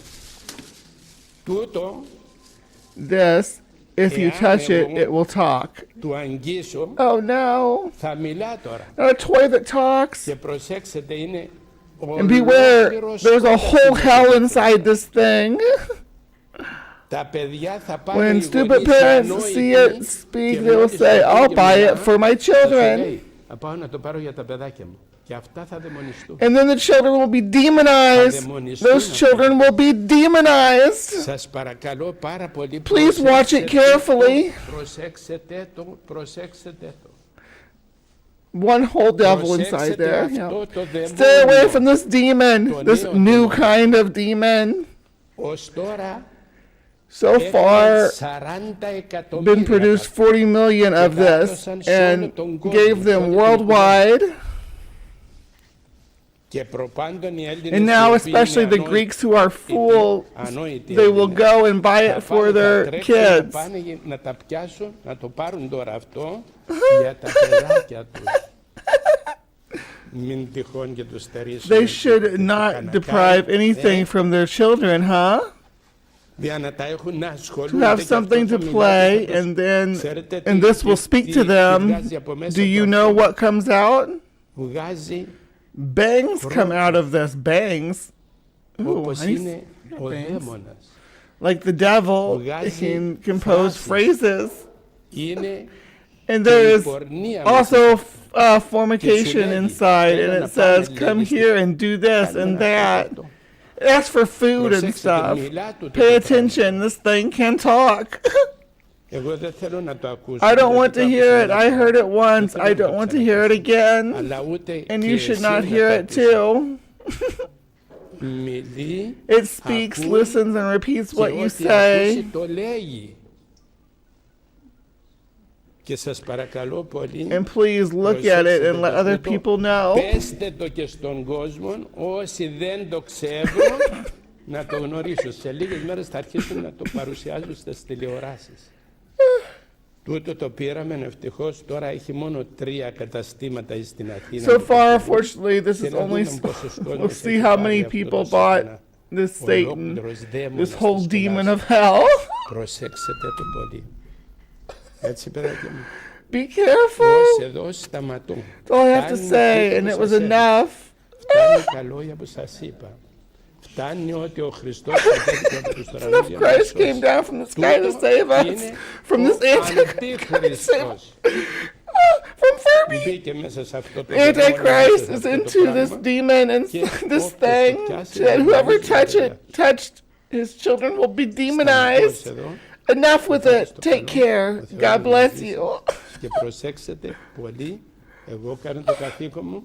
Oh my gosh. Εγώ προειδοποιώ τα παιδιά του Θεού μου. Προσέχω τα πρόβατα που μου έδωκε ο Θεός Taking care of μου. the sheep. Εσείς προσέξτε And να you σωθείτε. should be careful and save yourself. So, good grief. Yes. So, Furbies are demonic, or evil, or possessed, or something. Something's wrong with Furbies. Something spooky about them. Spooky, spooky Furbies. Furbeezelbub, yes, that is what I'm talking about. Chatty Cathy is Lilith, yeah, and Teddy Ruxpin is Bale. This is a grown man afraid of a doll, absolutely. And not only is he afraid of a doll, he's telling everybody else to be afraid of dolls too. Clearly possessed by Satan, yes. Furby has a backup battery to maintain its settings. Yeah, uh-huh. Good morning. We went over that, and that's what freaked people out, because they like, I took the batteries out. It's like it has a reservoir battery to store its memory for it, so it doesn't have to reset to start speaking Furbish all over again from the beginning. In a land cloaked with velvet darkness, in a time where the sun forgot to rise, lies the haunted truth. Furby, freaky and weird. True. And adorable. I love the demonic ones better. I like the old ones with the eyelashes and the big blinky eyes. Not the computer eye ones. Or digital eye ones. Yeah, we deal with demons and ghost science has no power here. Never understood Furbies, says native atheist. Yeah, grown man afraid of dolls. So I repeat my Atkinson pointed out. Everything is the devil to you, mama. She showed me her boobies and I like them too. Yeah, that's Bobby Boucher. Octopus with no friends watches Waterboy. One entire devil. What a bargain. I know. I usually have to like sell your soul for a devil, but now you get to have it. Then purchase it right from the store. I'd be impressed if this was Gandalf that was saying that about the Furby. I would actually believe Gandalf if Gandalf was like, hey, Furbies are possessed. Yeah, if this man ever saw Teddy Ruxpin, his head would explode. Agreed. One entire hell, too. An entire hell and a devil. So you get a devil and a hell with each Furby purchased. Like, that's quite the deal. You know how much a devil, eternity in hell, usually costs your soul, but not anymore. Oh yeah, Maya, I used to put black metal cassettes in Teddy. Oh, did I lose my spot? No. Okay, here we are. This is exactly like when my parents, Christian church, have an entire sermon about how Harry Potter was devilish and demonic. Now they love J.K. Rowling because J.K. Rowling is against the transes. So, yay, J.K. Rowling. Suddenly, 20, 30 years later, the woman on the left is distraught. The young lady is thinking, what's wrong with you? Yeah, let me pull it back up. Shouldn't. Like, you got these people here, like, not impressed with what he's got to say here. The woman on the left is distraught, and the young lady is thinking, yeah, this lady is like, what the hell is wrong with this guy? What is he talking about? This lady is like, oh my God, it's a demon doll. So there's two types of people in Greece. I haven't seen Behe around in a while. Anyone know if she's okay? I don't know. And then crucified that Furby later that day. Hey, friends. Hey, Robin. Good to see you. We're wrapping up Cryptic Corner, but we got more stuff to come, so stick around. Yeah, for real, Brie. As usual, the religious embrace the fascist. Absolutely. Once you like say, hey, I hate minorities, then they're like, okay, hold on. Let's hear her out. Let's see what she has to say. She's like, I named one of my characters Cho Chang, which is like nonsense and made up of two different last names from two different ethnic groups. Yeah. JK. All right, so that's been Cryptic Corner for this morning. Hello, Mark. Good morning. Good evening, I think it is. Yeah. Anyway, don't go anywhere, but I got to close that Cryptic Corner real quick, and then we're going to get into some weirdness. So remember to be kind, take care, and we will see you next time. Whew. Okay, live from the Hive, people. Don't go anywhere, like I said. We are just at the first segment of 3 for the show, so there's more to come. And yeah, there was a few things I wanted to mention. The Godless Granny stream on the 5th. So it's on Krampus night. I'm actually going to be over there. Hang out with Godless Granny. It's been forever since I've been on Kelly, so it should be fun. We got a lot of catching up to do. A lot has changed since we last talked, so it'll be fun to see how things have panned out for her, both her and Robin. I've been wondering about Robin too. Yeah, it's like 1 a.m. I said good evening. It's way past evening. It's more. I guess it is good morning there technically. Technically, Mark, it's good morning. All right, so I got a good intermission here, and then we're gonna pop right into the topic of ley lines, which is what won the poll last week for what we are gonna get weird with. So I couldn't find the one about the auto accidents though, so I found ones about energy portals and all kinds of crazy nonsense, and I think that you will like it. But I will see you over there in just a minute, okay? All right, I'm gonna take an intermission. This holiday, grab some eggnog. Let's gather around the fireplace and celebrate the birth of our blessed Lord with the soothing sounds of a very special Darth Dawkins Christmas collection. 753 wonderful hits.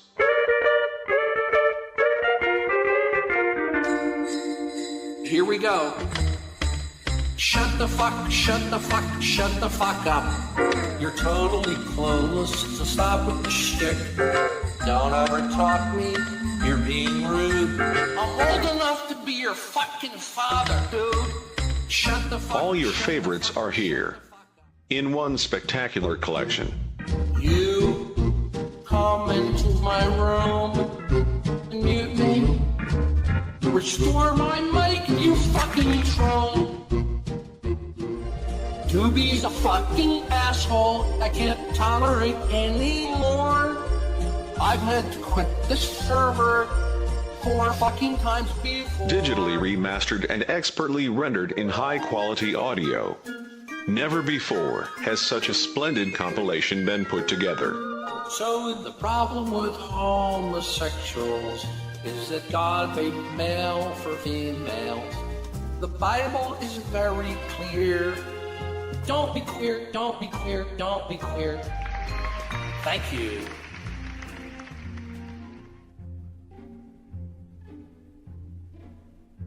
Bing, bing, bing, bing, bing, bing, bing, bing, bing, bing, bing, bing, bing, bing, bing, bing, bing, bing, bing. Order with your credit card in the next 30 minutes, and if you manage to successfully render an argument for intelligibility within your godless worldview, you'll receive a beautifully decorated King James Bible, along with your own personally autographed copy of Dawkins' Presuppositionalist Guide, Crushing Atheism. Absolutely free. Merry Christmas, and a blessed New Year. Boom! You're not server muted. Get out of my room.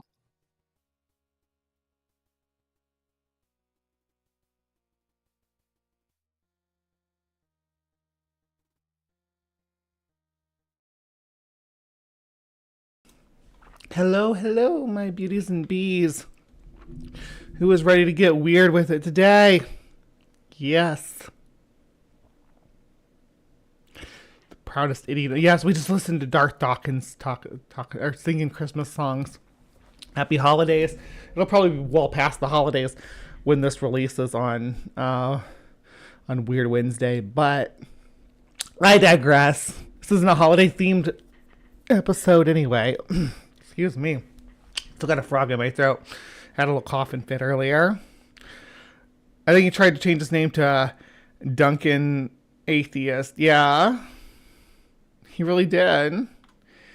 If you want to have just a good time, just put on some popcorn or what have you, and then go turn on the Shannon Q versus Darth Dawkins debate.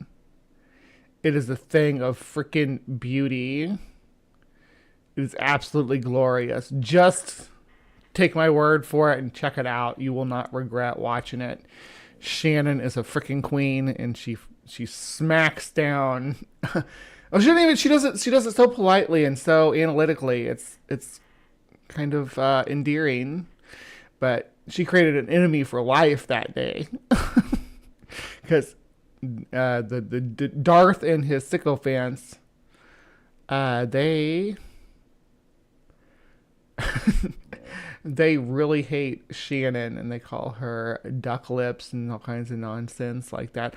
I actually have a video on my channel now, mind you, and I'm gonna be blunt about this, as pre-transition, so you will see what I looked like before I became fabulous.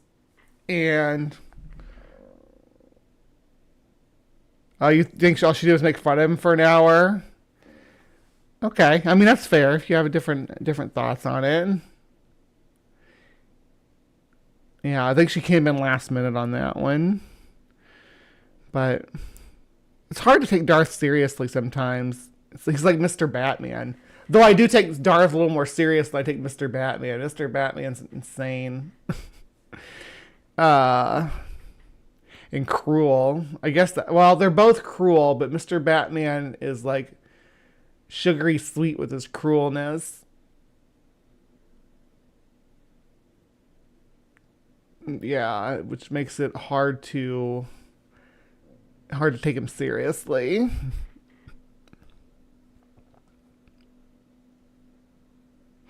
All right, so we are talking about ley lines today.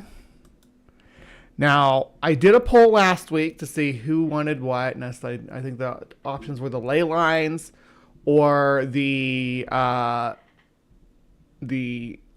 pre-contact Antarctica, like Polynesians and Terrafuegans in Antarctica. Yeah, and the ley lines were on there. I can't remember what the other one was, but the ley lines won. The ley lines won. And his children don't even take him seriously. That's true. Yeah.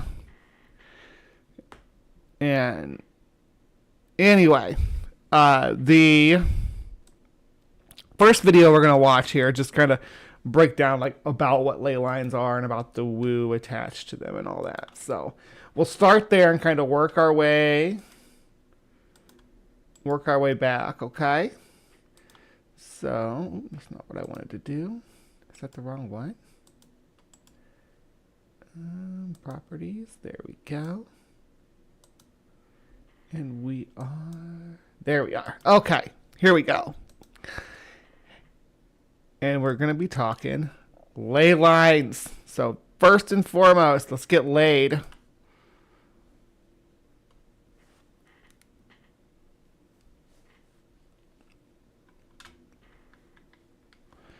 Well, you're going to have to explain what you mean by more energy. I would say the most energy is at the North and South Pole, right? That's why we have auroras there.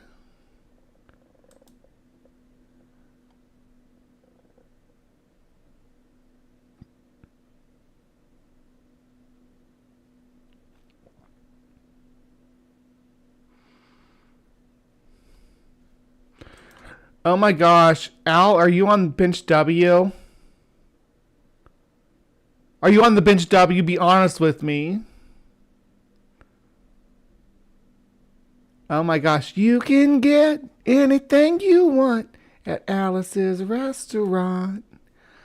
No, I'm in the yeah, I'll restart this, but I'm in the side chat vibing with Al. Have you ever wondered how some places on Earth, like the pyramids of Egypt or Mount Shasta, seem to have more energy than others? Did you ever wonder why certain ancient sites are located where they are? These questions lead us to the captivating concept of ley lines, a groundbreaking theory initially introduced by Alfred Watkins. Watkins, a versatile... Was it really groundbreaking though? It's like a theory that didn't pan out because the magnetic field around the Earth moves. So ley lines would be nonsensical because there'd be no way to keep the energy rolling through them. Englishman came upon this theory in the early 20th century. He discovered that numerous ancient... I think it means more woo energy, Mark. That's generally what that means, is full-on woo. Sites, ranging from antiquated churches to magical stone circles, appeared to align with each other over extensive distances. And we just take that they're magical at face value. Magical stone circles. Oh, they're magical, sure. These alignments were not haphazardly sprinkled across the landscape, but were deliberate placements, drawing unseen connective lines around Earth. Spellbound, he delved further into his observations, and in the year 1921, he coined the term ley lines to denote these compelling energy lines. Watkins' theory ignited an international... You know what? I may be one of the few people in the world who has engaged with Darth Dawkins both as a man and as a woman. And he was very sweet to me at first when he thought I was, it's like, okay, I'm talking to a lady in here. And somebody DM'd him and told him that I was trans, and he flipped out. But it was so crazy to see how much different he engaged with me. He was like being all freaking... There's this... trying to have daddy energy with me, if you get what I'm saying. It was like, oh, I'm going to guide you, sweetheart, and stuff like that. Really weird. I don't have a recording of that interaction, but that was like the first time that I talked to him on Discord. Before, the only time I talked to him was when we were in when I was on the perspective with Ethan and Cynthia McDonald. National curiosity that provided a fresh perspective of our planet and its ancient civilizations. Alfred Watkins We're going to cut out all the Darth Dawkins talk from this video, though, because this is about ley lines. gave birth to the theory. But what exactly constitutes these enigmatic ley lines? Consider the native... Seriously, my own doing, though, because I brought it up. I didn't consider Native people of the United States, they refer to ley lines as spirit lines. People of the United States. They used to refer to ley lines as spirit lines, and their shamans would use the electromagnetic energy in these lines to communicate with the spirits. They even based their medicine wheel on the spirit lines, since they understood they followed a straight round path. The Druids termed them mystical lines. In Europe, the Welsh... So these are not all the same concepts at all. And these lines are the straight path between sacred points. Like, in sacred points can be anything from like a natural landform that, you know, has become sacred to the people who live in that land, just, you know, because it's notable, and it becomes a religious site or religious center. And then man-made ones, of course, that we build wherever we travel at. And then the line between those places in ancient times is what they would call the ley line in later days. It's just kind of weird to... Because it's the same way, like, when you go to if you stand here and look this way at this megalith, you are looking directly at this location. You know, you are looking at this point on of Great Britain, right? They're laid out that way specifically, so it's not some mystery energy. It's just like, oh, we're gonna put this stone so it's directly facing the northern tip of Great Britain, or something along those lines. The same name as the Eastern countries. They called them dragon lines. We know that dragon lines were named by Eastern countries because the sky gods flew on dragons along these lines. The Aborigines of Australia referred to these lines as dream lines, and they claim that knowledge was sent down to them from the gods of the sky as well. Picture a global grid. Yes, that's the grift. I get messages from the gods, so you have to listen to what I say. And the gods say that from my temple to my friend George's temple over there on the other side of the island, that straight line between us is a sacred line. Yeah, and we look that way and pray. A web that spans the entire earth. According to Alfred Watkins, ley lines are just that. They're hypothetical lines that connect ancient sites, forming a mysterious network across our planet. These lines, however, are not what you'd see on a typical map. They're invisible to the naked eye, adding a layer of intrigue and mystique. Think of them as almost like they don't exist except for as a concept. Waves of energy flowing from one ancient site to another, creating a connection that's as profound as it is elusive. They're not just geographical or historical markers. They're conduits, channels of energy that link these ancient... If they went through power lines like that, it'd make sense. What you were saying makes sense. It was, I mean, from what I understand, it's like a proto idea about like the magnetic, the magnetic field that wraps around the Earth, right? It's like an early concept of that. Because I mean, there is anomalous phenomena that happens in certain regions. You know, like the aurora is a perfect one. I shouldn't say it's anomalous. Obviously, we know what happens now, but back then it was anomalous. They didn't understand why it was happening, but the northernmost point in the world lit up at night in certain seasons, and the southernmost point of the world lit up at night at certain seasons, and they knew that. They just didn't know why. Right? And they'd see rippling lines crossing the sky. Ley lines. Spirit lines. It proves that there's something magic that if they line things up just right, that they could tap into. But it doesn't mean it's real. Ancient sites together, imbuing them with a sense of power and unity. These unseen pathways of energy are said to crisscross the globe, but where exactly can we find them? The answer is as intriguing as the mystery itself. Researchers have essentially played the role of we gotta get through this first video first, but there's more to come. What they don't want you to know. The next video after this one especially. Cosmic detectives. piecing together an invisible puzzle. They've mapped these mystical lines based on the locations of ancient sites, as if connecting the dots on a celestial canvas. Take, for example, the ley lines at the pyramids of Egypt or those that intersect at Stonehenge. How did these... You see, now it draws a lot from like sci-fi and stuff here, but the pyramids are a great example of that. The way that they're lined up to face the specific cardinal directions and stuff. Like, oh, it proves that they knew north and south and east and west. It proves that.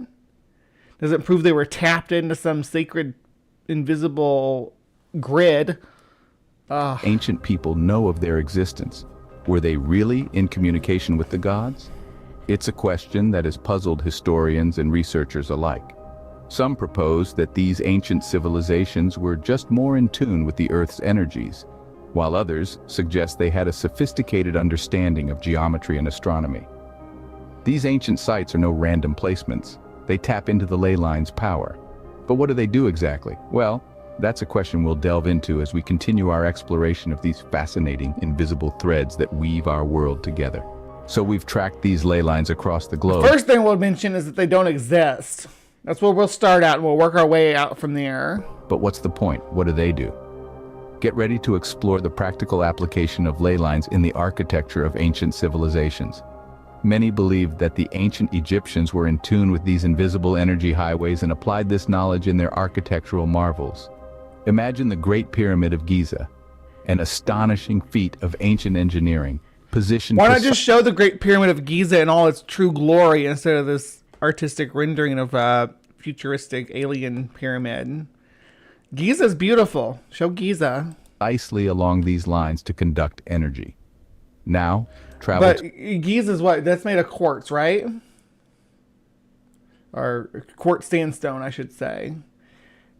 Which is, conductive to a certain degree, especially with, crystals, obviously you use them in your phones and stuff like that for the ringers. So they do carry some vibrations, which is really cool that the pyramids have that quality, but it was also, the best material for the task at hand that they had access to. So I don't know. I wouldn't say that they built the pyramids specifically out of the quartz sandstone. I mean, we don't have any evidence to say that they built it that way to draw energies or anything like that. There's nothing about the structure of them that says that they're set up to amplify energy projection or sound or anything like that. It's just not. It's not what we've come to understand by studying the pyramids. I guess is what I want to say. And then you got the. We're going to use some megaliths, so we're going to go to Stonehenge now. To another iconic site, Stonehenge. The ancient stone circle inn is said to be situated on a powerful intersection of ley lines, marking it as a place of significant energy, spiritual importance, and astrology. So, the main thought on Stonehenge in general is that it's a observatory, right? And it's lined up with, it is even lined up with the stars how they were when it was built thousands of years ago. It's not lined up with how the stars are now. So it's more lined up with the sky than it is with anything on Earth, with any ley lines. But since it was a ancient religious site, right? It's because the stars were important to all their religious rites, and it all came down to harvesting. Yeah, sandstone was a limestone. I think most of the limestone's gone though, isn't it, from the pyramids? But anyway, they would become important, and a straight line from Stonehenge to anywhere prominent and on the whole island is going to be, ooh, that's a ley line, right? But it's just like our observatories today. We find open, clear areas to put them in so you can see better. It is said to also have been used as a calendar to mark huge events in time. The mysterious nature of the ley lines and their influence on these ancient architectural wonders, they say, is not to be underestimated. This fascination dates back millennia. Our ancestors were keenly aware of these energy lines, using them to guide their monumental construction projects by either intuition or guidance. It seems ley lines were not just a 21st century fascination, but a well-kept secret of the ancient world. Were the locations of mountains like Mount Shasta merely a work of natural formation, or was there an ancient understanding? They were the work of tectonics and volcanism. All mountains are, I think. Are there any mountains that aren't the results of tectonics or isolated volcanism? Let me know if I'm forgetting something. In play. The mystery of these towering natural landmarks is deeply intertwined with the theory of ley lines. Many theorists propose that these invisible pathways of energy influenced where nature placed its paramount beauties, the mountains. Picture this, a world untouched by the... I'm going to start... people say, my body is like a temple, but it's like Stonehenge. It's been completed in stages. Thank you, Robin. Hope you're having a good day. Hope you had a good holiday, sweetie. Hope if everybody has any Thanksgivings to go to too that still haven't gone. Oh, good night, Mark. I didn't even see Mark went to bed. Good night, Mark. See, either I get totally infatuated with my live chat and it throws me off, or I get totally infatuated with my video and ignore the live chat. I can't have it both ways, right? The ancients had advanced technology to keep them entertained in their mud huts. The modernity of Google Maps, yet these massive peaks are precisely positioned. Could it be that their But how are they precisely positioned? You look at a ley line map and it's all over the place. locations were influenced by the unseen energy of our Earth? And Mount Shasta is not the only one. Consider Mount Fuji, Mount Olympus, Notre Dame, Solomon's Temple, Parthenon, Oracle of Delphi, the Vatican, DC Capitol, Mecca, Aztec Pyramids, Bermuda Triangle, Tesla's lab, nuclear power plants. Oh, wow. It is an outline of locations around. Look at that. They even try to say, oh, what are these sacred locations in the middle of Greenland, I wonder? What are we looking at here?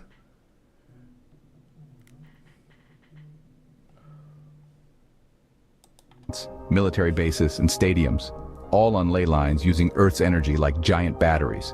All these majestic beauties of land and nature, thousands of miles apart, yet all humming on the same frequency of Earth's magnetic field. A mere coincidence or an ancient knowledge lost in the sands of time? As we traverse from the snow-capped peaks of the Himalayas to the lush green heights of Mount Kilimanjaro, the ley lines have been a source of fascination and mystery. Why do the ley lines avoid the ocean? Why? Ley lines shouldn't be controlled by that. I mean, human lines that go between point A and point B on land might, but ley lines laid down by gods or whatever the hell you said earlier should be, yeah,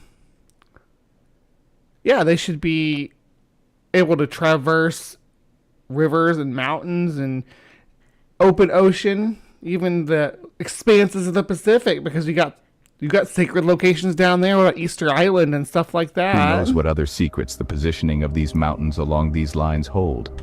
From the ancient structures of Stonehenge to the towering peaks of Mount Shasta, we've journeyed across the globe, tracing the invisible threads of energy that bind our world together. And as we stand on the precipice of the unknown, we extend an invitation for you to join us on this journey of exploration and discovery. Did the Hive get a dot on that map? I don't know. And the mysteries of the ancient world. Let's go back and look. If you look. like this video, subscribe using Earth's energy like... So, no, I'm actually in a dearth down here. I think this map actually might show... I don't know what this map is showing, honestly. It's like a weird vector. But like, as you notice, none of the Pacific Islands are filled in at all. And the Pacific Islands always come up on ley line conversations because they're like, oh yeah, there's ley lines between all of them. But maybe this map isn't actually about ley lines, though. That would probably be sensible because it doesn't look like there's one. Well, maybe there is. Right there. In southwest England. You know. Anyway, I think that was it for this channel. But we're not done with ley lines. Don't worry. We got energy portal ley lines. There's a reason why in all the ancient ruins, ancient temples of Greece, It's forbidden to walk barefoot. If you walk into these temples with no shoes, they tell you to put shoes on. Why? The soles of our feet, the sole of our feet. Ooh, wordplay. The sole of your feet. Your feet absorb. That's why there's foot fetishes, right? The sole, because people are into the soles of your feet, because that's where the spirit lives. Please soaking up all the information from Earth constantly. When we walk barefoot, we're exchanging with the electrical charge of the Earth. We're balancing the charge of our bodies. Technically correct, which is the best kind of correct, I guess. You do have, there's electrical energies that move through the Earth and interact with our bodies. And these temples, they're not built on random locations of the Earth. These temples... Drag your feet on a carpet. Are you channeling, magic energy? They're built upon ley lines. And the last thing the system wants you to do is walk barefoot on ley line points. The system. Why? I told you it was going to get weird, guys. I promised it was going to get weird. Ley line points, especially the parts where they intersect, are full of vital energy which can be harnessed by every single human being which is walking upon them. Here we go. Especially if they do so consciously. That's why we walk. All right. Before we get too far, I got to tell you about this channel now. So this is... I'm not trying to dog on anybody or others. There's Journal of Light, off-grid living, plant medicine, natural healing, sun gazing. That sounds dangerous. Yeah, but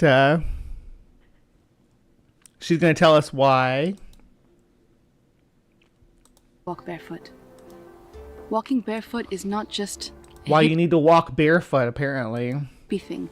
It's not dirty, on the contrary to what society will teach you. Walking barefoot is the one thing that can cure all diseases. All diseases.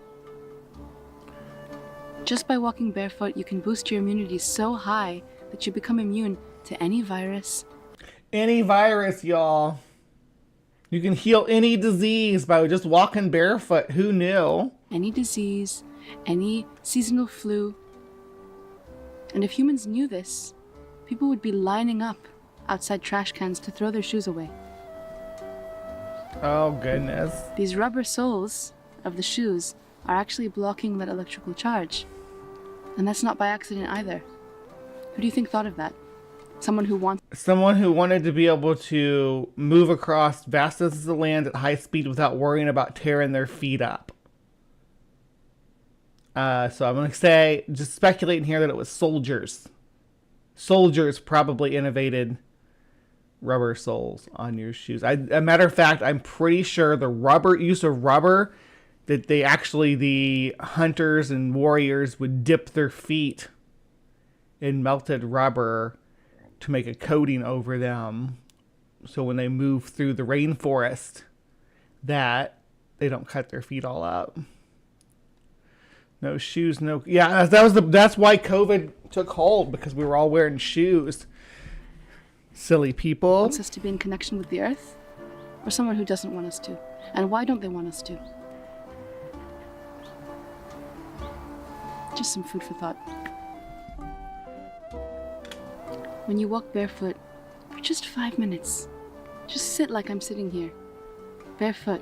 Stand up. Walk on the soil of earth barefoot. You feel it. This charge coming up into your heart, into your veins. Yes, meditating's good. You can meditate with shoes on too, though. Though meditating barefoot, especially on a moss patch or something, is awesome sensory overload. Honestly, into your lungs. You're recharging. We are beings which are connected to this planet. We are of this planet. This planet. So then steel-toe boots should be pretty freaking powerful, right? Soldiers were the foremost of A lot of our science, yeah. A lot of our science has been built around how can we kill other people faster and in greater numbers. I dare her to come here and walk barefoot outside all day. Yeah.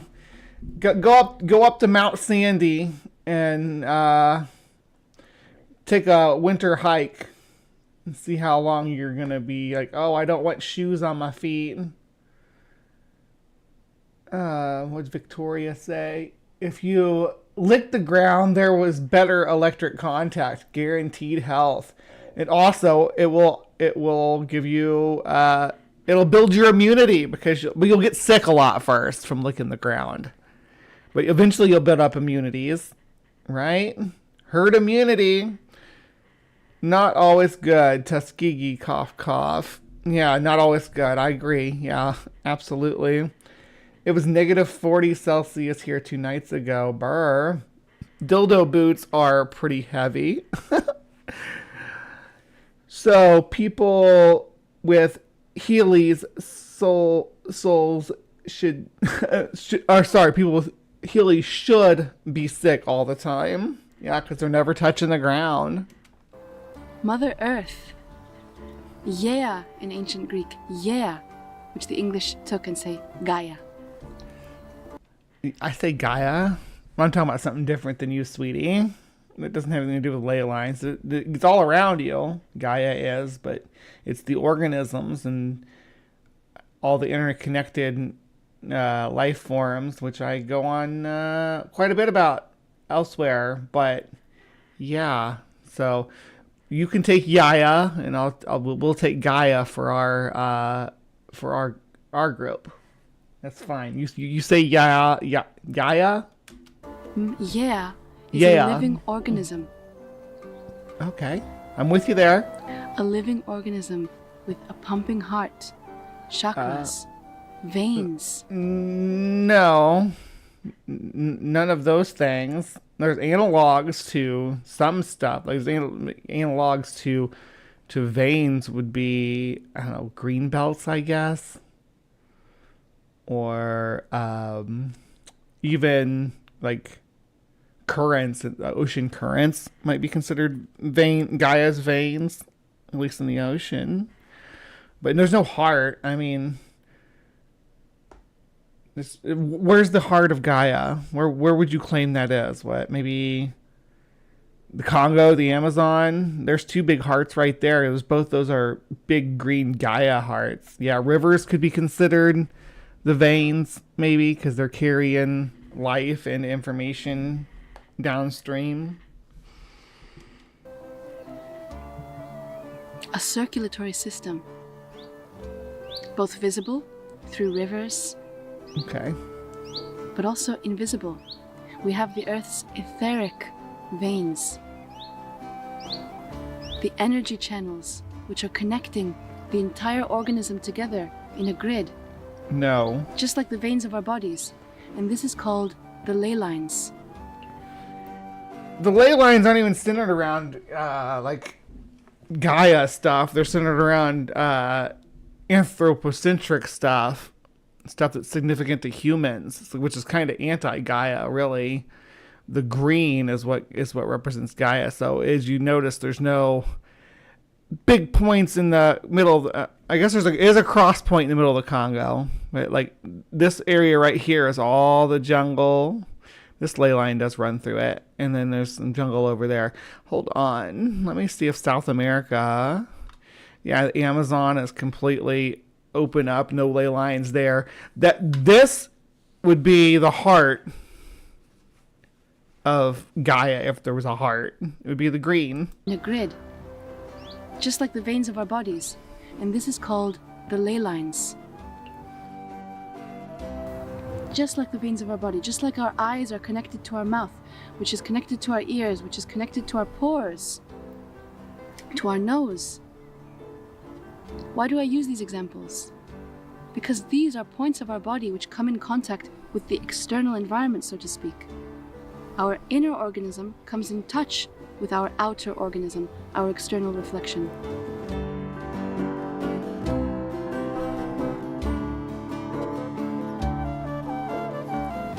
Our eyes connect our inner body to our environment. Through True, yes. All our senses connect our inner body to our environment. Absolutely. You have all kinds of sensory nerves all over, inside and out, that'll tell you what's going on around you. Our nose connects our inner body to our environment, our outer body. Through smell, through fragrance. Our mouth through taste. Our ears through sound. Our pores and our Is this a children's song? You're gonna... Yeah. skin through touch, through substances.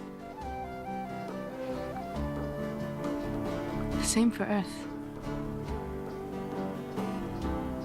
These ley line points, and especially the points at which they intersect, certain lines upon Earth which cross. At these points, there is such a strong charge of energy through which humans can access the purest form of energy coming from Earth, coming from cosmic intelligence. We have both a circulatory system and a lymphic system. Most people only to think about the one, but we have two types of tubes running through us. Yeah, and your lymphic system is, it's connecting to your like hormonal signaling. And through which humans can affect the energy system of the Earth, just as toxins placed upon our body through creams and materials can affect our blood through our skin. Just as disharmonious images or sounds can affect our system. She's gonna disharmonious sounds like screaming Furbies. This isn't new information, ley lines. In fact, all the ancient civilizations, all of our ancestors recognized this, and that's why they built the sacred sites upon these points. Whichever civilization you look into, whether you're looking at ancient Egypt and the pyramids, South America and the ancient civilizations of America, Machu Picchu.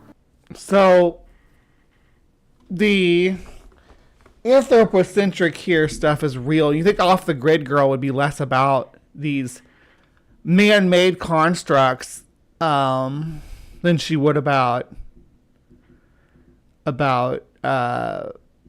like actual Gaia, or what should you say, Gaia, where you would find the most pungent energy in the heart of the deepest forest, right? Where the most green is, where the most diversity is. The Nazca lines. Whether you're looking at ancient Greece, Delphi, ancient Olympia, the Acropolis of Athens, Samothraki. All of these places are fully charged upon ley lines. Your evidence is that there's lines that connect them to other locations, but that's just a line between 2 points. It's not magic. I'm sorry. Hate to burst your bubble on that. And many, many more. And they're all interconnected between them. The proof that they're connected is that in bring all your Furbies to the ley lines, guys. Completely different eras. Before human travel was invented, they have the same symbols on their walls. The same philosophies, more or less. The same structures. Pyramid structures and temples. These points are connected through the vital energy of Mother Earth. Right now we're on Leyland. That's true. See, she mixes like real concepts, like everything's all connected. Like you cause a ecological chain reaction, no matter what you do, right? It's all. And sometimes we can anticipate it, and sometimes we have surprise results. Endpoints. That's why you see I'm barefoot. That's somebody's fetish right there. Hey, yeah. I'm getting the foot people on board. Hold on. I'll help. There we go. I'm barefoot right now. Oh, get your foot fetish on. There we go. All right, moving on. Lines on paper. This is typical on ley line points. No. Some of you might want to think that this is just a coincidental tree that's spiraling. It's not. This is typical upon ley line points. Usually you'll see like a whole stand of trees that do that. Because it's epigenetic. They're responding to their environment and growing in a way to utilize best the resources available. So this like if you see one tree like this, look around because there will be others. So if you go anywhere where the ley lines are intersecting, you will see this kind of phenomena appearing in nature. Natural spirals. This isn't the natural course of a tree. This is where Home Depot gets their lumber from too. And you have more over there as well. More spiraling trees. Like that. Oh, there we go. Yup. More over there like that as well. And yeah, Maya does do some errands on Saturdays, so I don't know if Maya's still here or not. But they got questions about BSS for this week. This is because the energy is so strong coming out of this point of Earth. Oh my! Like that. When you stand upon it, you get fully charged. You can feel it in your body. So here's the thing with plants. They need, a lot of people say, oh, plants need, you know, sun, soil, and water, right? Which is true. They need nutrients from the soil and the sun and the water. They also need structure, though, because trees are massive and heavy. So as they grow, just like you balance yourself when you stand up, you just do it a lot quicker. As they grow, they balance themselves. And if all the trees in the area are responding to the same stimulus at the same time, they're going to have the same biological reactions, epigenetics, that tells them to build, that tells all their cells they need to build this way if you want to have this happen. When they start to lean, like maybe the soil got loose this way, and they lean back this way, and lean back that way, and suddenly you have a whole forest of trees that are spiraling or dancing or wiggling. And that's why placing concrete upon it is the worst thing that can be done. That's like placing makeup upon you as a girl. The pores cannot breathe. That's why acne occurs. That's why toxins build up.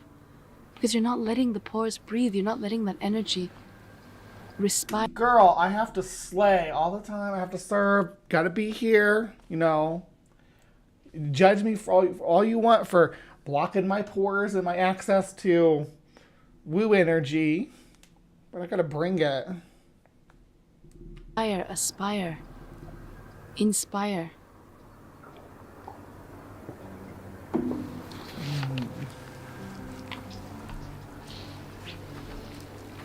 All right. What's the solution? Because I can almost hear some thoughts that, oh, you know, but it's easy for you because you live on ley lines and you live off grid. Guys, the Earth is a living organism, just as we have veins all throughout our body, not just on one leg, not just on one cheek. There's veins everywhere. Everywhere. The same with Mother Earth. She has veins everywhere. These energy currents are running all across her body. And your evidence of this is that people build on them? You think that would destroy them, right? That would hinder... I don't know. No matter where you are. Of course there are some bigger ones. There are freeways, highways. But you also have the local roads. You have smaller ley lines connecting everything. Of course there are ley lines near you. All you have to do is be willing to find them. Travel, walk a couple kilometers, drive a couple kilometers. You can find them, and you'll see it in the phenomena of nature. You'll see. I've walked hundreds of, well, I'm not going to say hundreds of thousands, probably thousands of miles, though, across the wilderness of this country, and I have never once found a ley line point with magic. Not a single time. See it in how you feel. There might be a forest that attracts you more than another one. Go there, follow it. There's no excuses. Yeah, I would definitely buy weed from her, though. I mean, you are absolutely right, Robin Webster. I would buy. She's got some freaking skunky buds. You know she does. Probably got that backpack right now. They probably smoked it before recording this, and she's gonna go smoke more after this. There's always a way to connect with these currents of Earth. And even if you are, let's say you're far from the ley lines, but you're not, you can still go barefoot. You can still find a park and connect to Earth without shoes on. Please go on a trek through the Chihuahua Desert with no shoes on. Please be my guest. Go through the scrub land. Watch out for the cactus.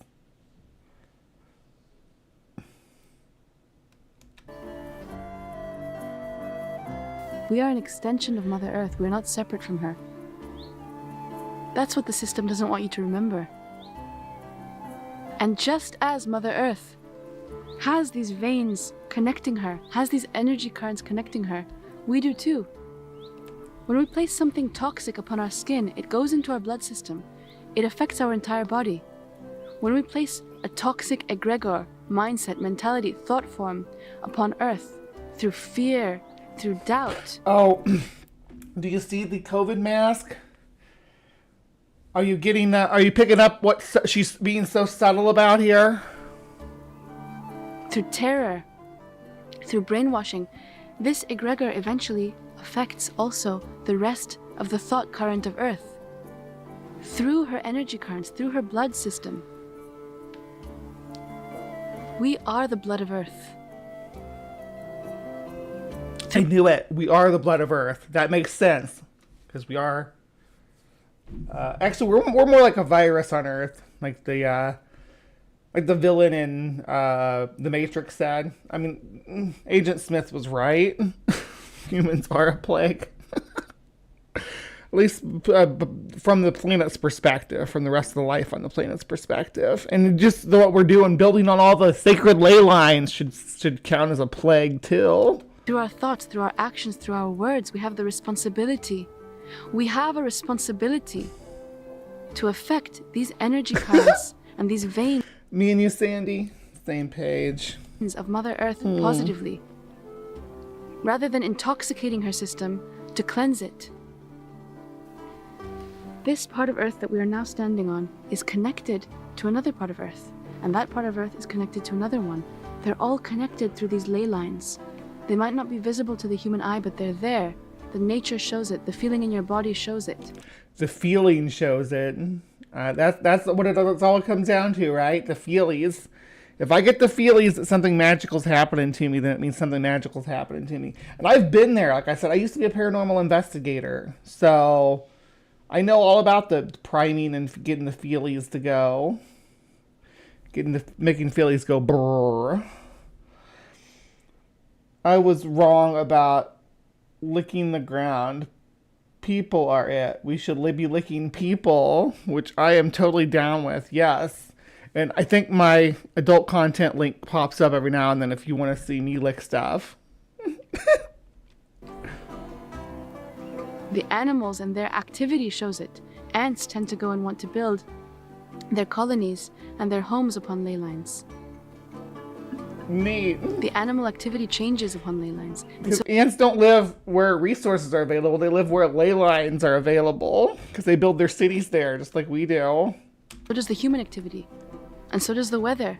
And so does the quality of the water. These lines, these points are all connected between them. And when there's a whole society built upon it... Lick and nuzzle the like button.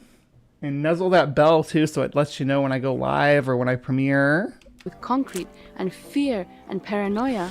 Oh my gosh, she just said it. And like with no hint of fear and when there's a whole society built upon it with concrete and fear and paranoia, that goes... No, do you have no self-awareness? The points that you were talking about that show how special this are some of the earliest concrete structures are going to be on ley lines. What are you talking about, gal? Like Roman concrete, those are going to be ley lines or points of ley lines. Concrete is how what you're using to define these. And now you're saying it's bad for them. It collapses upon itself. Right into the blood system of the Earth. And then you wonder why there's these huge earthquakes and volcanoes and eruptions. Yeah, it's not tectonic plates. It's because we're building on sacred sites. But the only way you know if they're sacred sites is because we built on them, I guess. That's like the human body having a fever or a flu. Get the toxins out of there. Wash, clean. Wash and clean. Humans.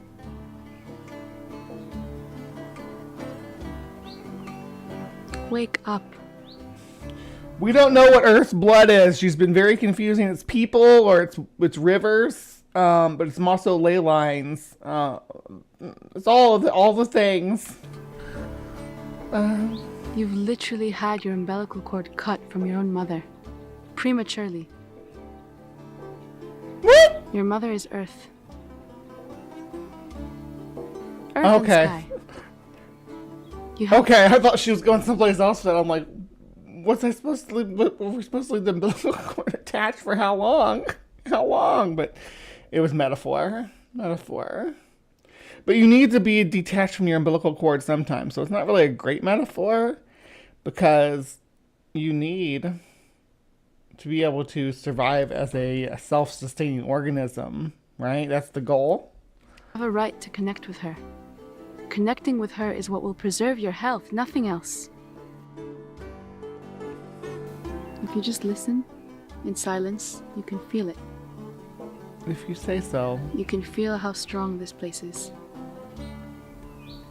And it's Look how not just strong. this place, it's Look every how strong my single hive is. point on Earth. It's the entire surface of Earth. Some places, of course, are a bit stronger because the ley lines intersect upon them, but every single point of this Earth, every single forest, park, river, valley, lake, mountain. If you just go there and listen deeply, you can reconnect. Yay! I want to connect with the squirrel. Okay, not with the ley lines. Let me connect with the squirrel. I'll connect with the trees. You keep your woo-woo lines out of my business. I will enjoy nature. I invite you to remember your connection with Mother Earth, Mother Yeah.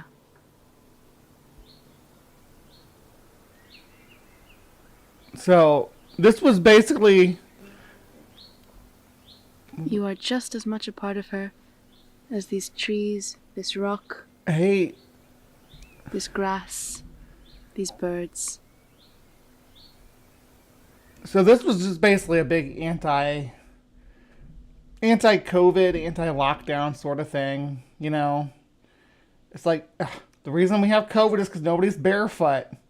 What a weird take, sis. What a weird take. She's almost done here. She got like 20 seconds left. I don't know if she's going to say anything or just stare at us.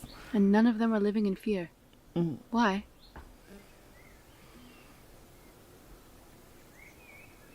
Remember. Remember who you are, Simba. This don't camp here thing. Every time I see it, I think that's stool. Looks like stool. It's got ley lines over it, though. Just from looking at ley line stuff today is what's brought that up. All right. And that was the Journal of Light. She hasn't done anything for 3 years, which makes sense that she was talking about masks and lockdowns and stuff. Because this was 3 years ago, was in the thick of the pandemic adjustment, anti-vax hippies. Yes. Yes, if you just went to Walmart barefoot, you wouldn't have to wear a mask into Walmart. I'm going to try that. I'm like, I don't have to wear a mask. I'm barefoot and see if that passes snuff. Yeah, she was doing Wake Up Sheeple about, this is, surprise anti-vax content. You thought you were going to learn about ley lines? No, sirree. You're going to learn about why you need to walk barefoot to keep yourself from catching the COVID. Woo-woo anti-mask. Yes, woo-woo. All right. So that's going to wrap up the Weird With It today. The Journal of Light teaching us about the ley lines and walking barefoot on ley lines and how humans are destroying ley lines by building on them, and we know how to find ley lines because of where humans build. So, okay. That's what it takes. Let me know what you think down below in the comments. And please remember to be kind and take care and all that good stuff, okay? Oh, I made it blur because I waved my hands in front of it. Woo-woo. Fix.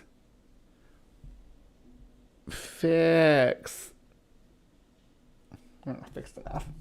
I'll fix it when we get back. So I'm going to take an intermission. I have to go use the potty. But I will be back momentarily. Enjoy. I don't know what I have coming up. Something seasonal, I think. I know is this the corn on the cob one? Yeah. Enjoy some corn on the cob.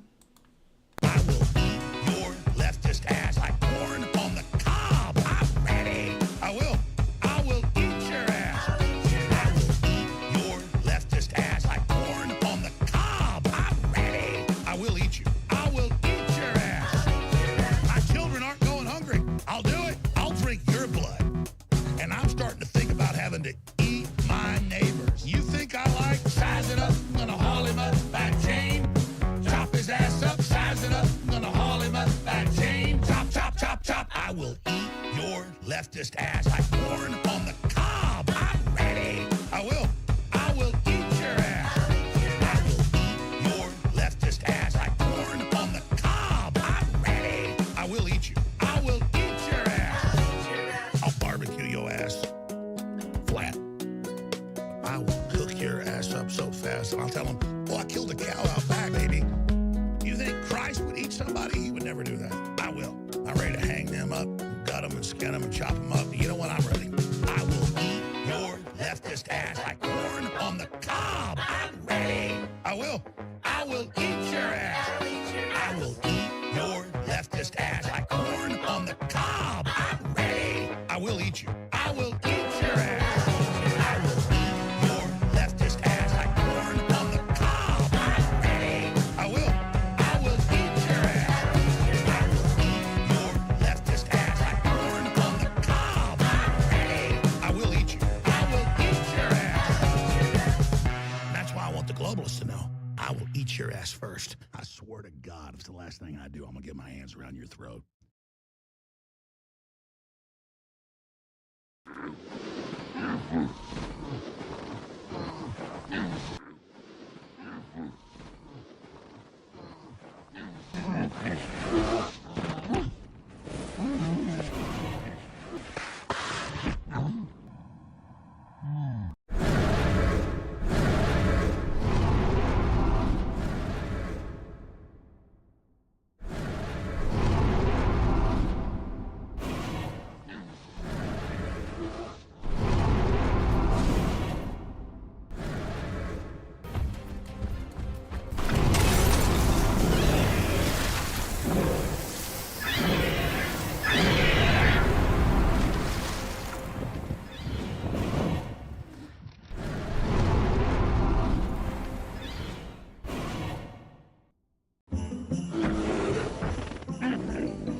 Hello, my beauties and bees, and welcome to Breeze Beastier. I did not fix my camera. I will fix it now so I don't look all blurry. There, did that fix it? Alright, now I gotta switch it back.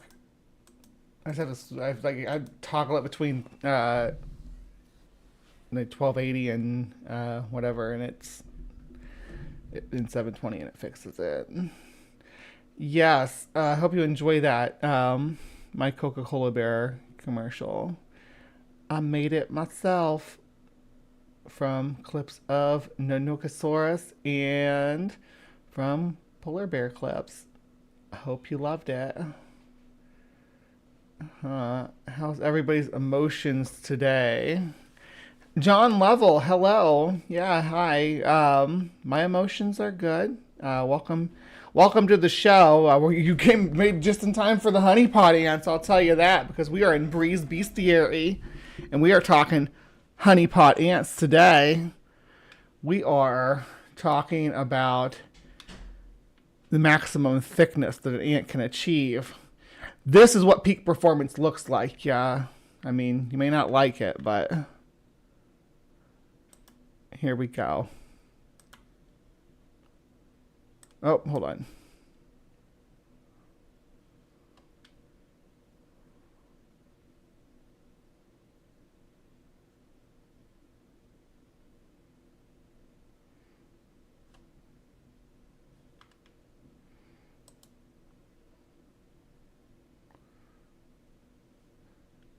Yeah, because ants like innovated agriculture. They innovated a urban society. They've perfected these things over millions of years that we just started doing over the last couple thousand years. Or I guess I should say maybe the last. I'll be generous and say the last 10,000 years. Ants have been doing since basically since the Cretaceous ended, since the dinosaurs died. Ants started. Okay, yeah, let me get us some sound, of course.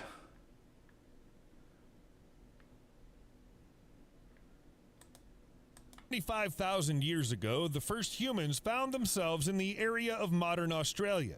The harsh conditions of this region pushed the progress forward. The natives invented medicines, weapons, and when they were on the verge of another discovery, they accidentally discovered ants. Ants who've been doing the same things all this time.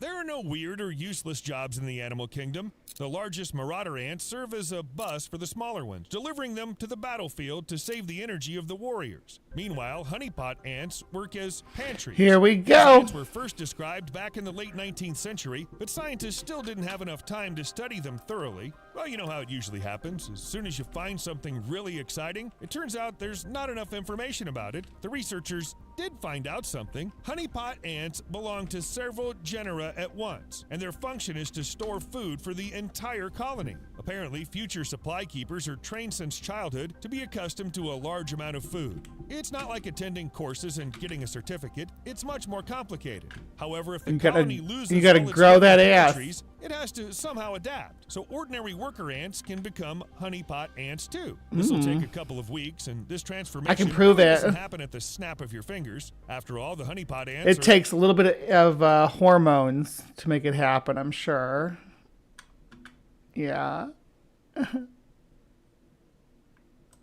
just enormous. How can Look at that ants come ass. up with something this that big? ass. Well, it's quite logical, actually. Apparently, one day they just had to deal with a drought. And so they invented a specialization that would help them survive this drought. Along with all the Fat other ants, ass. there were now totally new ones. I will teach you how to honeypot ant. People had a Stick similar around. history until we started growing food. We did not need farmers. We had no doctors until we realized how to heal. Well, you get the idea. So what's inside these bloated ants? Despite the name, it's not really honey. The liquid consists of simple sugars such as plant nectar and aphid secretions. They're collected by worker ants, brought and fed to the pantries until they swell the size of grapes. Some honey barrels are more than This is 4 somebody's inches long kink, and I can weigh promise. almost a gram. That's a lot when the weight of ordinary ants is measured in milligrams. For most of their life, honeypot ants can't even move, so they remain underground. What happens when a colony needs food? I mean, how do you open these barrels? Tony, look in the dock. You mean look in the dock? I mean open them up. Calm down. You won't see any No. scenes. If every honeypot Don't ant- make Bullet Tooth Tony open him up. Jesus. He's much too valuable to be leaving his fingerprints all over had to be everything. opened in the literal sense of the word, insects would long ago have stopped using this storage method. That's too wasteful. During hard periods when the colony does not have enough food, the worker ant approaches one of the honeypot ants and begins to stroke it on the antenna, after which it regurgitates some of the nutrient fluid stored inside. Nom nom. Touch my tra-la-la. My ding-ding-dong. Okay, what about the properties of the liquid? Perhaps it differs in taste and consistency depending on the colony. For example, some ants prefer sweet stuff, others something salty. Well, apparently, if there are any differences in taste, they are very subtle. Basically, all the ants that use the barrels eat roughly the same. Every ant colony thinks that their honeypot is the best honeypot. Every one of them. So don't feel bad about how sweet or salty your honey trap is. Just, work it. Just work it. Same stuff, unless the colony ends up near the Coca-Cola factory and the insects will feed on sweet waste.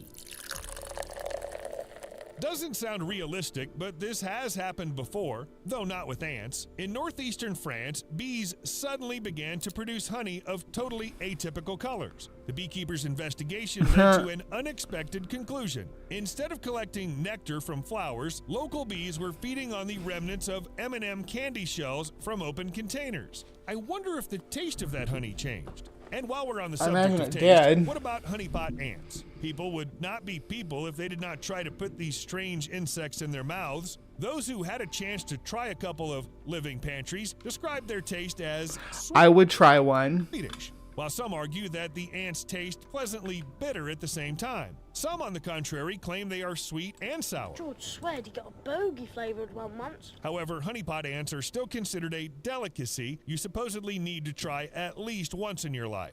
Also, it's nutritious. And come to think about it, exotic food can rarely be so enjoyable. It's liquid, warm, and marvelously sweet. But when the rest of the world just started realizing that honeypot ants are delicious, I will try one.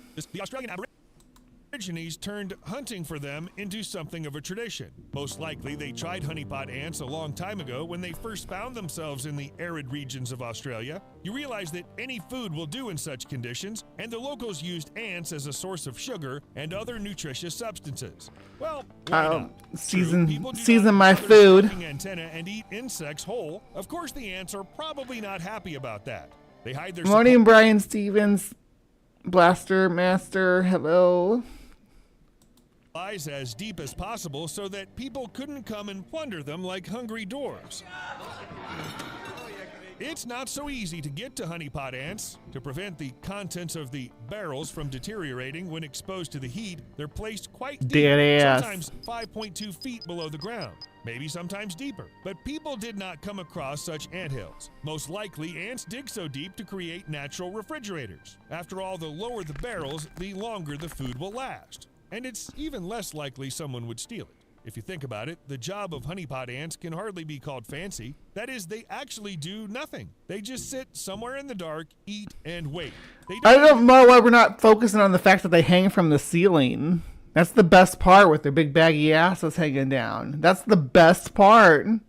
Have Wi-Fi, but many ants can change their specialization and climb up the career ladder. At first, they work as nurses or nannies and attend to the queen and larvae. The next step is the garbage cleaners, and eventually the ants become gatherers, and that's when the big bucks start rolling in. So if you see these small guys dragging crumbs, leaves, and some food somewhere, you should know that they are essentially top managers in the world of ants. But some professions are passed down even among insects. If, for example, the father was a simple cleaner ant, then its son will also become a cleaner ant. You have to understand, son. My father was Steve. His father was Steve. I am Steve. So you must also become... Don't we have other names? It's not easy to quit your job when it ensures the well-being of an entire colony. See, now this... Oh, that what they showed just back there.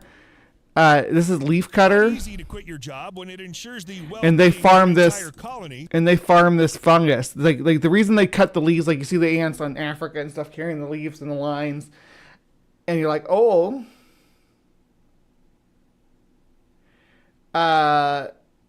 the ants eat leaves. The ants are carrying those leaves to eat. They actually carry the leaves down here to feed their fungus farm.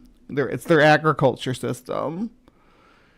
Deep in the earth, they farm this white fungus, and it feeds them. But there are animals whose jobs were created by nature itself, and these are beavers.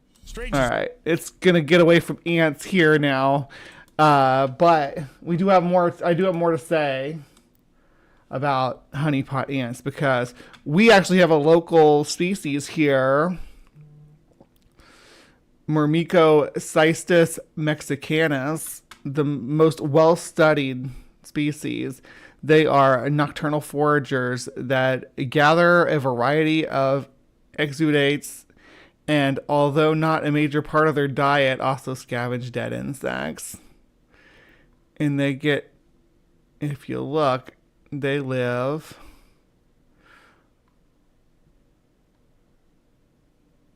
Hold on, come on. This map's a little finicky. Give me just a second. They live in... I'm like smack dab in the middle of their territory right now. So, are we going to find honeypot ants this summer? I sure hope so. Am I going to try one and try to eat one if I do? Abso-freaking-lutely. Because I got to try. You got to try it if you find them. But the fact that they're 5 feet underground probably makes it not applicable. Because I probably won't find them. But maybe I will. You never know. I've been to a lot of these deserts here that's mentioned. Been to Joshua Tree, and I've been to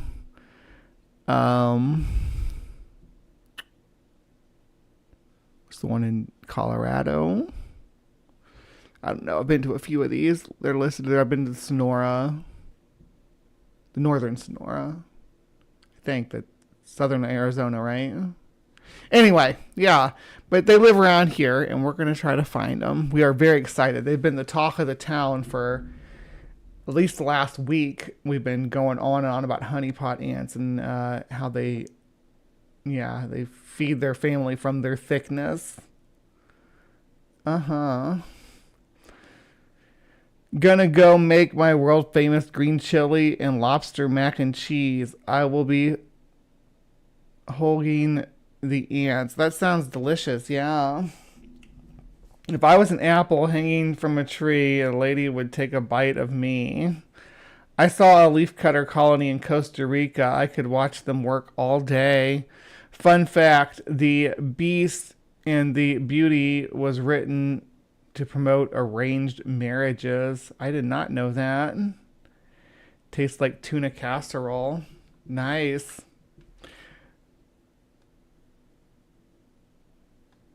All right, so that is all about the honeypot ant, and hopefully I will be doing more stuff on honeypot ants coming up soon, because next spring bug hunting in the Chihuahua, it's gonna be great. You're not gonna want to miss it, so stick around. We got other stuff planned for over the winter though, so we're gonna have no shortage of entertainment value for you. No matter what you're looking for from your hive, we are going to have it for you. All right, so please remember to be kind and take care, and we will see you next time. Oops, sorry.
With all the noise, pseudoscience, and political rhetoric clogging the airwaves about transgender people, it can be difficult to understand what's really happening and what's really true.